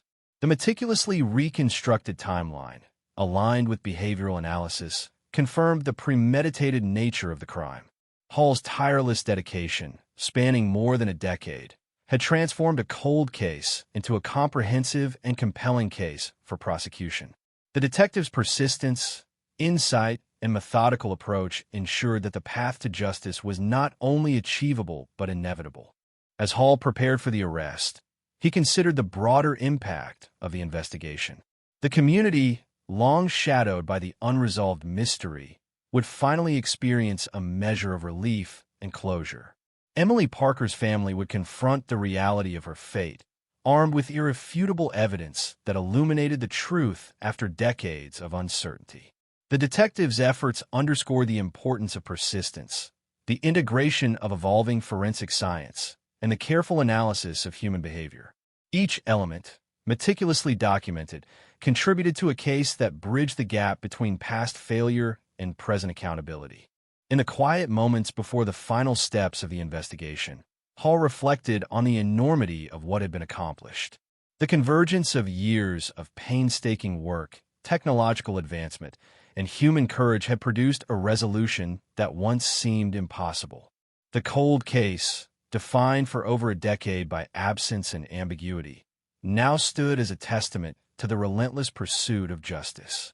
Every sleepless night, every careful re-examination of evidence, every painstaking interview had led to this moment. Hall, prepared, resolute, and focused, understood that the culmination of his efforts would not only bring accountability, but also illuminate the dark corners of a long unsolved crime, offering closure and finality to a community and a family long burdened by uncertainty. The summer of 2009 was sweltering, but Detective Hall's focus was unrelenting, unwavering despite the oppressive heat and the passage of more than a decade since Emily Parker's disappearance. The city's hum, with its constant rhythm of traffic and chatter, contrasted sharply with the meticulous intensity of the investigation that had consumed years of Hall's life. Every lead, every fragment of testimony, every microscopic trace of evidence was now part of an intricate tapestry revealing the movements and intentions of a suspect who had remained in the shadows for 25 years. Hall's office was a microcosm of obsession. Maps of Chicago's streets pinned with notes, timelines sprawling across every available surface, photographs and forensic charts interwoven in a visual narrative that captured the convergence of time, place, and behavior. Hall continued to reconstruct the suspect's patterns, carefully overlaying witness accounts with forensic data. Each recollection, no matter how fragmented or hesitant, was integrated into a timeline that traced the suspect's interactions with Emily and her environment. A delivery van, noted in early witness statements, was cross-referenced against service records and maintenance logs, revealing a series of movements that coincided precisely with Emily's known routines. Hall's attention to detail transformed seemingly mundane observations into critical insights, exposing a pattern of premeditated monitoring and manipulation. The detective's analytical rigor allowed him to visualize the suspect's presence across multiple locations, each step strategically aligned to facilitate the disappearance. Forensic re-examinations played a pivotal role in solidifying the case. DNA samples, long thought degraded, were reprocessed with state-of-the-art technology, confirming connections between the suspect and key locations. Fibers and trace materials were meticulously cataloged, each strand and particle forming part of an irrefutable chain of evidence. Hall's coordination with forensic specialists ensured that each finding was validated and meticulously documented, reinforcing the investigative narrative. The synthesis of human observation and scientific analysis provided a comprehensive understanding of the suspect's actions and the premeditated nature of the crime. Hall's years of painstaking work were converging toward a singular, undeniable truth. The suspect's behavior, reconstructed through witness statements and forensic evidence, revealed a methodical, calculating approach. Subtle interactions, strategic presence in specific locations, and manipulation of environmental factors demonstrated foresight and deliberate planning. Hall's analysis highlighted a sequence of actions designed to evade detection, exploiting gaps in surveillance, inconsistencies in routine, and the limitations of contemporaneous investigative methods. The detective's integration of behavioral patterns with physical evidence created a compelling narrative that contextualized Emily Parker's disappearance within a framework of deliberate criminal strategy, elevating the case from speculation to certainty. Hall engaged with community members to supplement and verify findings. Individuals who had remained silent or uncertain in the years following Emily's disappearance were approached with sensitivity, encouraged to recall details that had previously gone unreported. These accounts, corroborated by forensic evidence and cross-referenced with timelines, filled critical gaps in the reconstruction of events. The detective's methodical approach ensured that each testimony contributed to a cohesive and verifiable understanding of the suspect's actions, eliminating ambiguity and reinforcing the narrative of premeditated crime. In the mid-year months, Hall focused on consolidating the evidence into a comprehensive framework that could withstand rigorous scrutiny. Each lead was reviewed, each connection verified, and every potential discrepancy addressed. Forensic analysis, witness statements, and reconstructed timelines were integrated into a cohesive body of proof that clearly identified the suspect's movements and intentions. Hall's dedication to accuracy and procedural integrity ensured that the culmination of decades of investigation would result in an unassailable case, prepared for legal proceedings that could finally bring accountability. The psychological profile of the suspect, refined over years of analysis, illuminated the strategic nature of the disappearance. The individual had demonstrated an ability to manipulate circumstances, observe routines, and exploit vulnerabilities with calculated precision. Hall's detailed reconstruction of these behavioral patterns not only contextualized the crime, but also anticipated potential defenses, strengthening the evidentiary framework. The combination of forensic certainty and behavioral insight created a multidimensional understanding of the suspect, facilitating a precise and informed approach to confrontation and arrest. By late 2009, the convergence of decades-long investigation, modern forensic advancements, and corroborated witness accounts allowed Hall to finalize the operational plan. The suspect's previous attempts at concealment, once effective, were rendered obsolete by the accumulation of evidence and methodical analysis.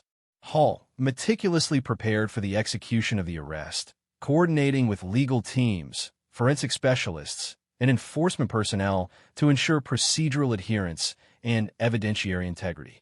The detectives' extensive preparation reflected the culmination of years of unrelenting pursuit, balancing the urgency of justice with the precision required to secure accountability. The community, long burdened by uncertainty and fear, sensed the nearing resolution. Local discussions, subtle yet persistent, reflected cautious anticipation as residents realized that a breakthrough was imminent. Emily Parker's family, still haunted by decades of ambiguity, were briefed with sensitivity and care, preparing them for the reality of revelation and closure. Hall's careful orchestration ensured that the final steps of the investigation would provide clarity, affirmation of the truth, and the resolution that had eluded the city for more than a quarter-century. As the final preparations progressed, Hall reflected on the magnitude of the case and the relentless effort that had brought it to this point. Years of meticulous investigation, sleepless nights, and painstaking re-examinations of evidence had culminated in a coherent and compelling body of proof. The cold case, once emblematic of uncertainty and frustration, now approached definitive resolution. Every minute detail, every fragment of testimony, every forensic trace had been accounted for, aligned, and verified.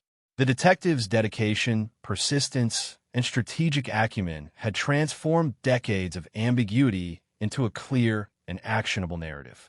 The long shadow of Emily Parker's disappearance was finally poised to be illuminated, bringing justice, closure, and a long-awaited reckoning to a community and family that had lived with the weight of unanswered questions for 25 years.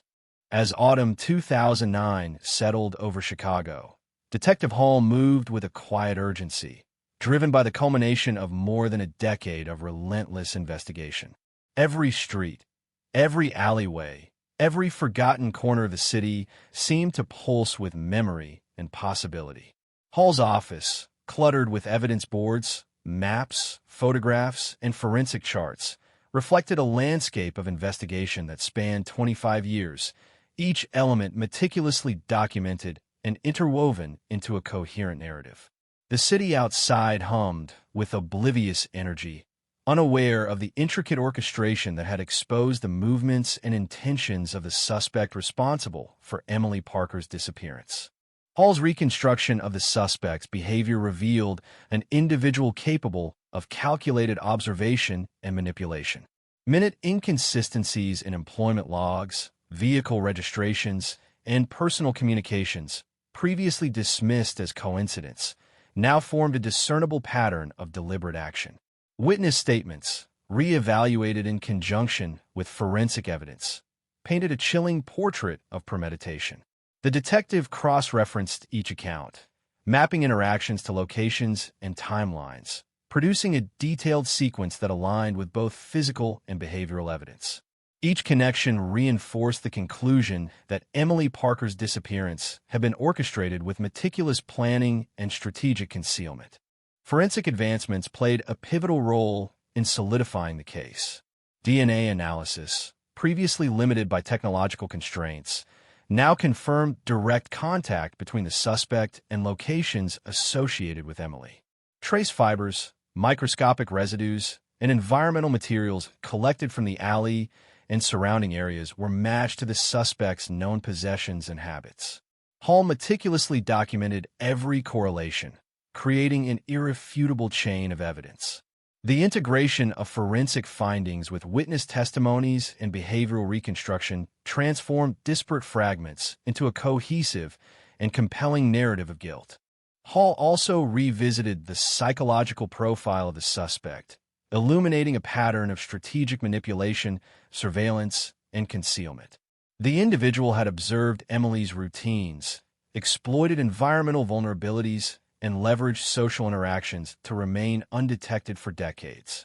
Hall's analysis of these behavioral patterns contextualized the forensic and testimonial evidence, providing insight into both the suspect's motives and methods.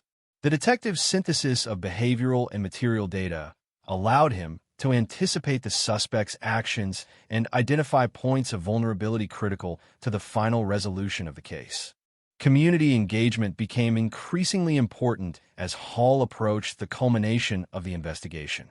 Long reticent witnesses were approached with care, encouraged to provide additional details that had remained unspoken. Each account, corroborated with forensic data, reinforced the established timeline and further narrowed the suspect's movements and intentions. Hall's methodical integration of human observation and scientific evidence created a robust framework, eliminating ambiguity and reinforcing the integrity of the investigative process. The cold case, once defined by uncertainty and frustration, was now approaching a state of undeniable clarity. By late 2009, the convergence of forensic evidence, corroborated witness statements, and reconstructed behavioral patterns allowed Hall to finalize the operational plan for confrontation. The suspect's previous evasive measures, once effective, were rendered ineffective by the accumulation of decades of analysis and scientific advancement. Hall coordinated meticulously with legal counsel, forensic specialists, and law enforcement partners, ensuring procedural rigor and evidentiary integrity. Every detail, every timeline, every piece of evidence had been scrutinized, verified, and documented to withstand the most rigorous judicial examination. The detective's preparation reflected the culmination of years of unrelenting dedication and analytical precision. The atmosphere surrounding the investigation began to shift as the community sensed the nearing resolution. Conversations in neighborhoods and public spaces reflected cautious optimism. Emily Parker's family, long burdened by unanswered questions and decades of grief, were prepared with sensitivity for the impending revelation. Hall's careful orchestration of communications ensured that the dissemination of information would be measured, factual, and considerate of emotional impact. The culmination of this investigation was not only procedural, but profoundly human, acknowledging the enduring trauma experienced by the community and Emily's family. The suspect, once concealed behind ordinary routines and fabricated alibis, now stood exposed. Each forensic trace, each corroborated testimony, and each reconstructed timeline element provided irrefutable evidence of involvement. The meticulously assembled narrative connected the suspect's actions, presence, and intent, demonstrating a level of premeditation that rendered any alternative explanation implausible. Hall's exhaustive work, spanning decades, transformed the cold case from an unsolved mystery into a coherent and actionable case for prosecution. The detective's persistence and insight had bridged the temporal and evidentiary gaps that had long obstructed justice. Hall prepared for the final confrontation with measured precision. Operational details were reviewed, contingencies considered, and every aspect of the case was verified to ensure integrity and accountability. The culmination of decades of investigation demanded both meticulous planning and strategic execution. Hall understood that the impending resolution would provide closure, affirmation of truth, and a long-sought accountability for a crime that had haunted a city and a family for a quarter-century. The cold case, once emblematic of frustration and uncertainty, was poised to deliver justice and illuminate the shadow that had lingered over Chicago for 25 years. As the final phase approached, Hall reflected on the enormity of the investigative journey. Years of painstaking analysis, sleepless nights, and meticulous verification had culminated in a coherent, comprehensive, and compelling body of evidence. The cold case, long defined by absence and ambiguity, now stood ready to achieve resolution. Every detail, from microscopic forensic traces to detailed witness statements, had been meticulously documented and cross-referenced. The detective's unwavering dedication and methodical approach had transformed a decades-old enigma into a case defined by clarity, accountability, and the promise of closure.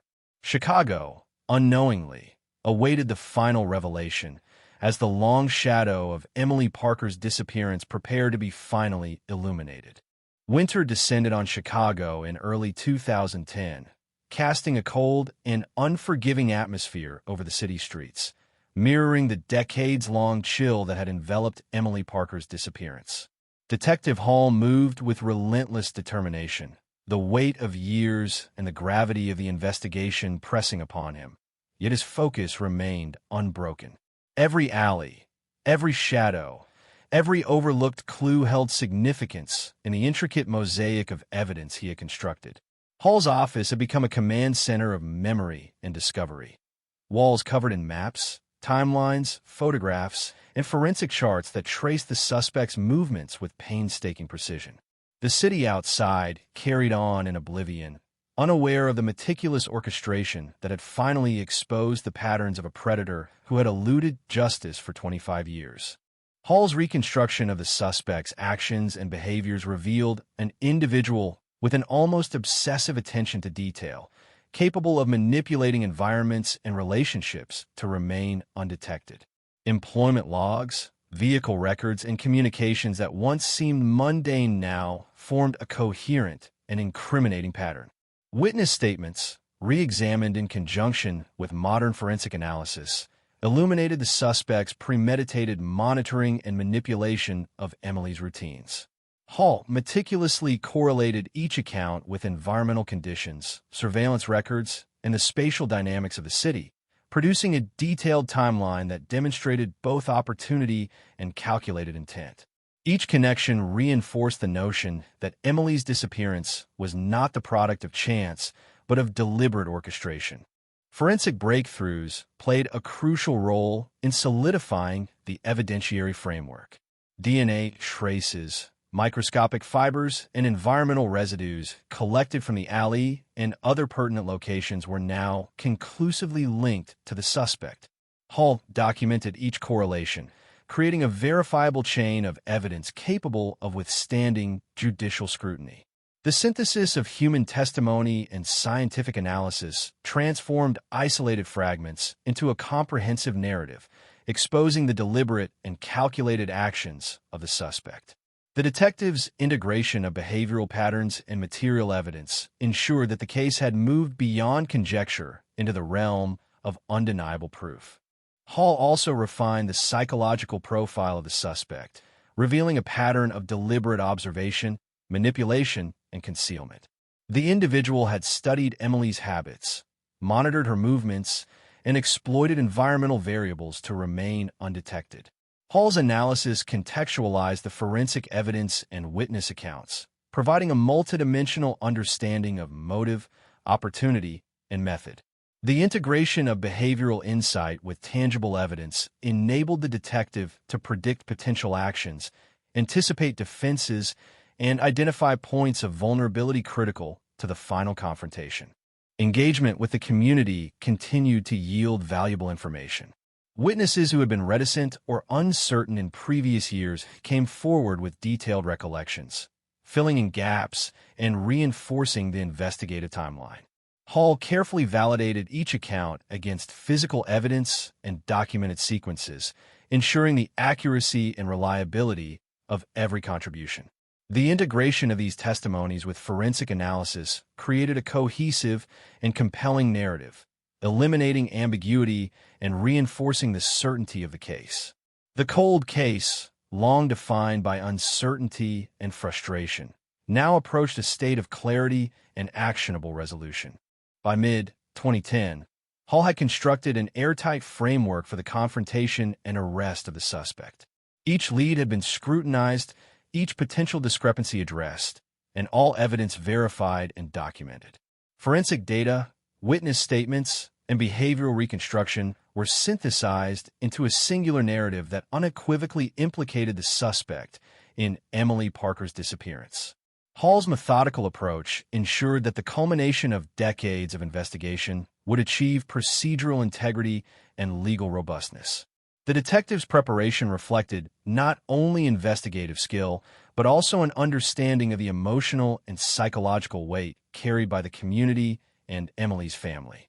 The suspect, previously concealed by ordinary routines and fabricated alibis, now faced exposure through the convergence of evidence accumulated over 25 years.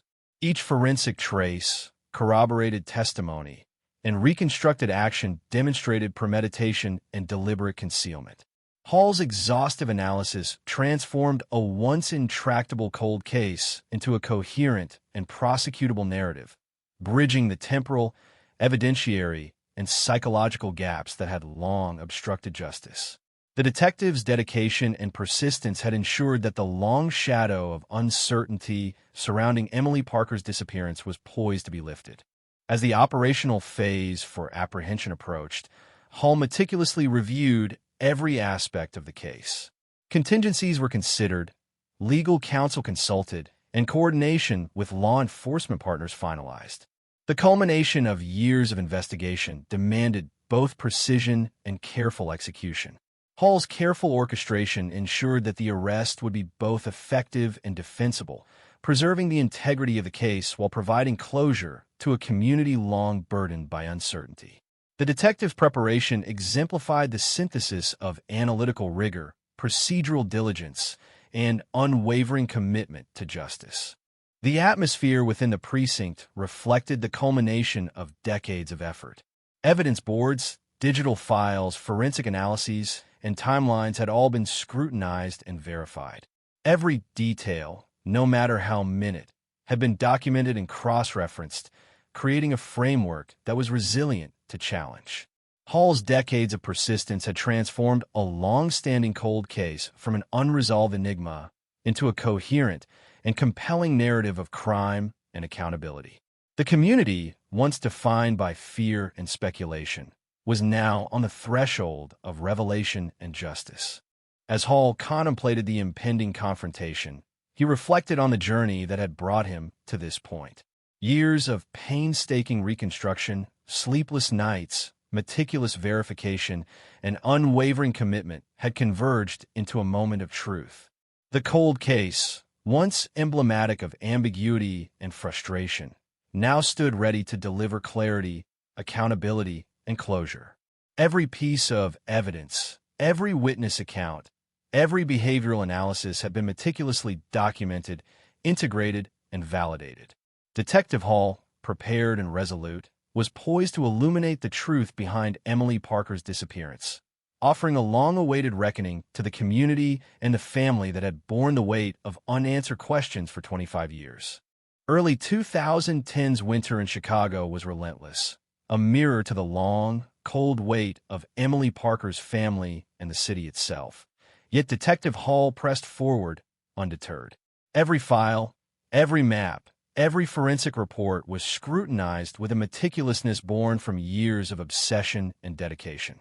Hall revisited witness statements, comparing each recollection against timelines, surveillance footage, and environmental data.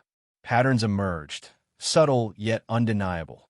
The suspect's presence consistently coincided with Emily's movements, interactions, and known routines.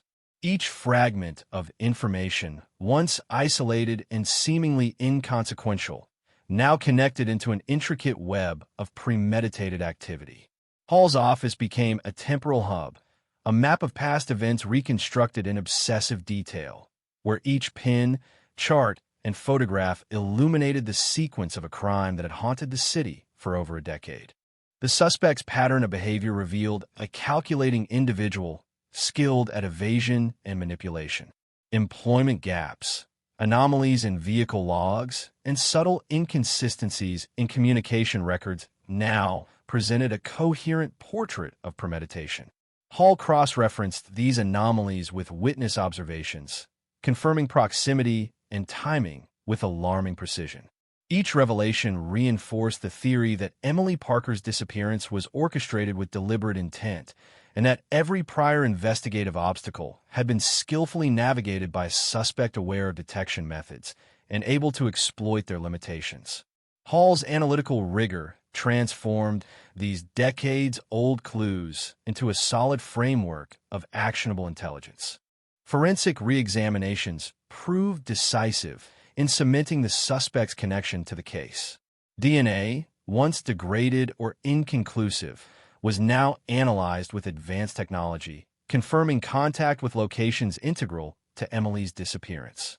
Fibers, microscopic residues, and trace materials gathered from the alley, Emily's apartment vicinity, and other relevant sites were matched conclusively to the suspect's known possessions and habits. Hall cataloged each piece of evidence meticulously, ensuring that the chain of custody and documentation would withstand judicial scrutiny. This integration of forensic science with behavioral reconstruction transformed a cold case into a narrative both irrefutable and compelling. Hall's investigation into the psychological profile of the suspect further illuminated the crime's methodical nature. The individual demonstrated acute awareness of Emily's patterns, exploited environmental factors to avoid detection, and manipulated social interactions to maintain invisibility. The behavioral analysis provided critical insight into motive, opportunity, and premeditation, complementing the forensic and testimonial evidence. Hall's predictive understanding of the suspect's potential actions enabled the detective to anticipate and counteract evasive strategies, a crucial component in the final stages of apprehension. The community, long haunted by the unresolved disappearance, became subtly involved once more as Hall gathered further witness statements. Individuals who had previously been silent or hesitant now contributed valuable information, filling gaps and reinforcing the reconstructed timeline. Hall carefully verified these accounts against forensic and documented data, ensuring accuracy and consistency. The integration of human testimony with scientific analysis fortified the evidentiary framework, eliminating ambiguity and reinforcing the credibility of the case. The cold case, once dominated by uncertainty, now approached a state of definitive clarity and readiness for resolution. By mid-2010, Hall had constructed an airtight operational framework for the arrest and legal processing of the suspect. Each lead was scrutinized, every potential discrepancy reconciled, and all evidence verified and cross-referenced. Forensic data, witness statements, and behavioral reconstructions converged into a singular narrative that unequivocally implicated the suspect in Emily Parker's disappearance. Hall coordinated carefully with legal counsel, forensic experts, and law enforcement to ensure procedural integrity and evidentiary robustness. The culmination of decades of investigative effort demanded precision, diligence, and strategic execution, ensuring that the final resolution would be both legally sound and emotionally conclusive. The suspect, previously shielded by ordinary routines and deceptive alibis, now faced exposure through the weight of accumulated evidence. Every trace, every corroborated testimony, and every reconstructed timeline segment reinforced the narrative of premeditation and deliberate concealment. Hall's exhaustive documentation transformed the cold case from an enigmatic mystery into a prosecutable and compelling account of criminal behavior. The detectives' years of dedication and strategic analysis bridged the temporal and evidentiary gaps that had obstructed justice for 25 years, bringing the suspect into the light of accountability. As Hall finalized plans for confrontation, he considered the broader impact on the community and Emily Parker's family. The dissemination of findings had to balance transparency with sensitivity, ensuring that revelation of long-hidden truths would provide closure without unnecessary distress. Hall's careful orchestration demonstrated the integration of procedural precision with human empathy, recognizing the emotional gravity of the case while maintaining investigative rigor. The culmination of decades-long effort would bring clarity and justice, fulfilling a promise long deferred to a family and community long haunted by uncertainty. The precinct buzzed with the quiet intensity of preparation. Evidence boards, forensic analyses, timelines, and digital files were meticulously reviewed, every detail verified for consistency and accuracy. Hall's dedication, honed over years of painstaking investigation, ensured that no aspect of the case remained unexamined. The cold case, once a symbol of ambiguity and unresolved grief, now approached a moment of reckoning. Every fragment of information had been scrutinized, every connection confirmed, and every procedural step planned. The detectives' unwavering commitment had transformed a decades-old mystery into a framework of clarity, accountability, and inevitable justice. As the moment of confrontation drew near, Hall reflected on the investigative journey, aware that every sleepless night, every meticulous review, and every painstakingly reconstructed timeline had led to this culmination. The cold case, defined for over a decade by uncertainty and unresolved questions, now stood on the threshold of resolution. Every forensic trace, witness account, and behavioral analysis had been integrated into a coherent narrative, illuminating the truth behind Emily Parker's disappearance. Detective Hall, prepared, resolute, and precise, was ready to deliver closure, accountability, and justice to a family and community burdened by the shadows of unanswered questions for 25 years. By the spring of 2010, the city of Chicago carried a quiet tension, a subtle awareness that the long-standing mystery of Emily Parker's disappearance was nearing its end. Detective Hall had spent countless hours, years of relentless scrutiny, dissecting timelines, re-interviewing witnesses, and analyzing forensic evidence with a precision that had become his trademark. Each document, each testimony, each trace of material evidence contributed to a meticulously reconstructed narrative, one that left the suspect exposed and the truth undeniable. Hall moved with quiet authority, every step calculated, every decision weighed, as he approached the final resolution of a cold case that had haunted the city and Emily's family for more than 2 decades. The suspect's movements and behaviors, once obscured by ordinary routines and deceptive alibis, were now laid bare through the convergence of forensic evidence and behavioral reconstruction. Witness accounts, some faint recollections, others detailed observations, aligned perfectly with environmental and temporal data, creating a comprehensive timeline that charted the suspect's calculated proximity to Emily Parker. Each irregularity in employment logs, vehicle activity, and communications was now understood not as coincidence, but as deliberate manipulation. Hall's analysis illuminated a pattern of premeditation and intent, revealing the suspect as a methodical orchestrator of events that had evaded detection for 25 years. Forensic breakthroughs were pivotal in solidifying the case. DNA analysis confirmed physical contact between the suspect and key locations associated with Emily. Fibers, residues, and other trace materials collected from the alley, Emily's usual routes, and other relevant areas were conclusively linked to the suspect. Hall meticulously cataloged each piece of evidence, establishing a chain that was unassailable in both scientific rigor and legal scrutiny. This integration of physical evidence with witness statements and behavioral analysis transformed a once fragmented cold case into a coherent, compelling narrative of guilt and premeditated action. Hall's psychological profiling of the suspect revealed an individual with acute observational skills, capable of manipulating situations and exploiting environmental factors to evade detection. The suspect had monitored Emily's routines, exploited social interactions, and engineered circumstances to facilitate disappearance without immediate detection. Behavioral analysis provided insight into the methodical nature of the crime, contextualizing both motive and opportunity. Hall's synthesis of these patterns with forensic and testimonial evidence enabled him to anticipate the suspect's potential defenses, reinforcing the integrity and comprehensiveness of the case. Community engagement played a critical role in the final stages.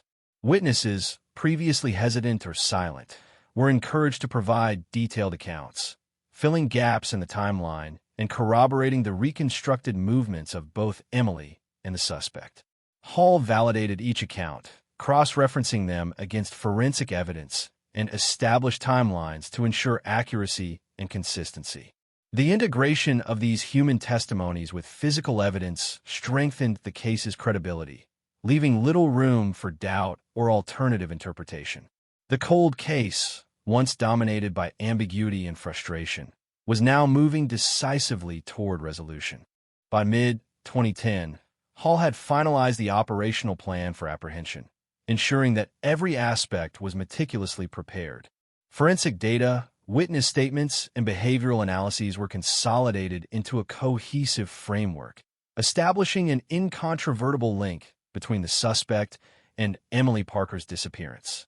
Coordination with legal counsel, forensic specialists, and law enforcement personnel ensured that the planned confrontation would adhere to procedural rigor while preserving evidentiary integrity.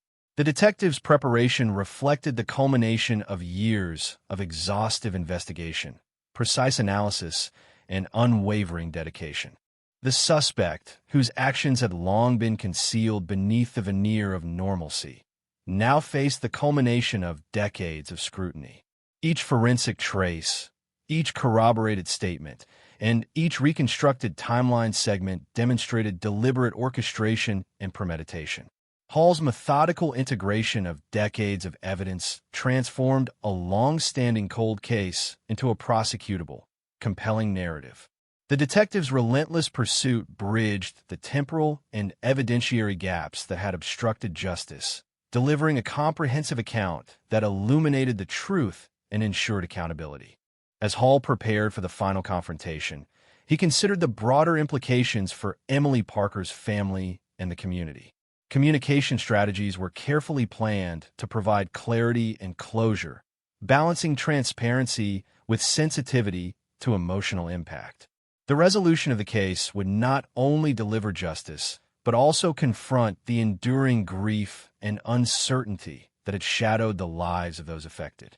Hall's orchestration of the final phase exemplified the integration of investigative precision with human empathy, ensuring that the culmination of years of work would have both procedural and emotional significance. The precinct, charged with the quiet intensity of anticipation, was alive with a methodical review of evidence, timelines, and procedural details. Every element had been scrutinized and verified, from microscopic forensic traces to detailed witness recollections. Hall's dedication had transformed a decades-old cold case from a mystery of frustration into a narrative of clarity, accountability, and impending resolution.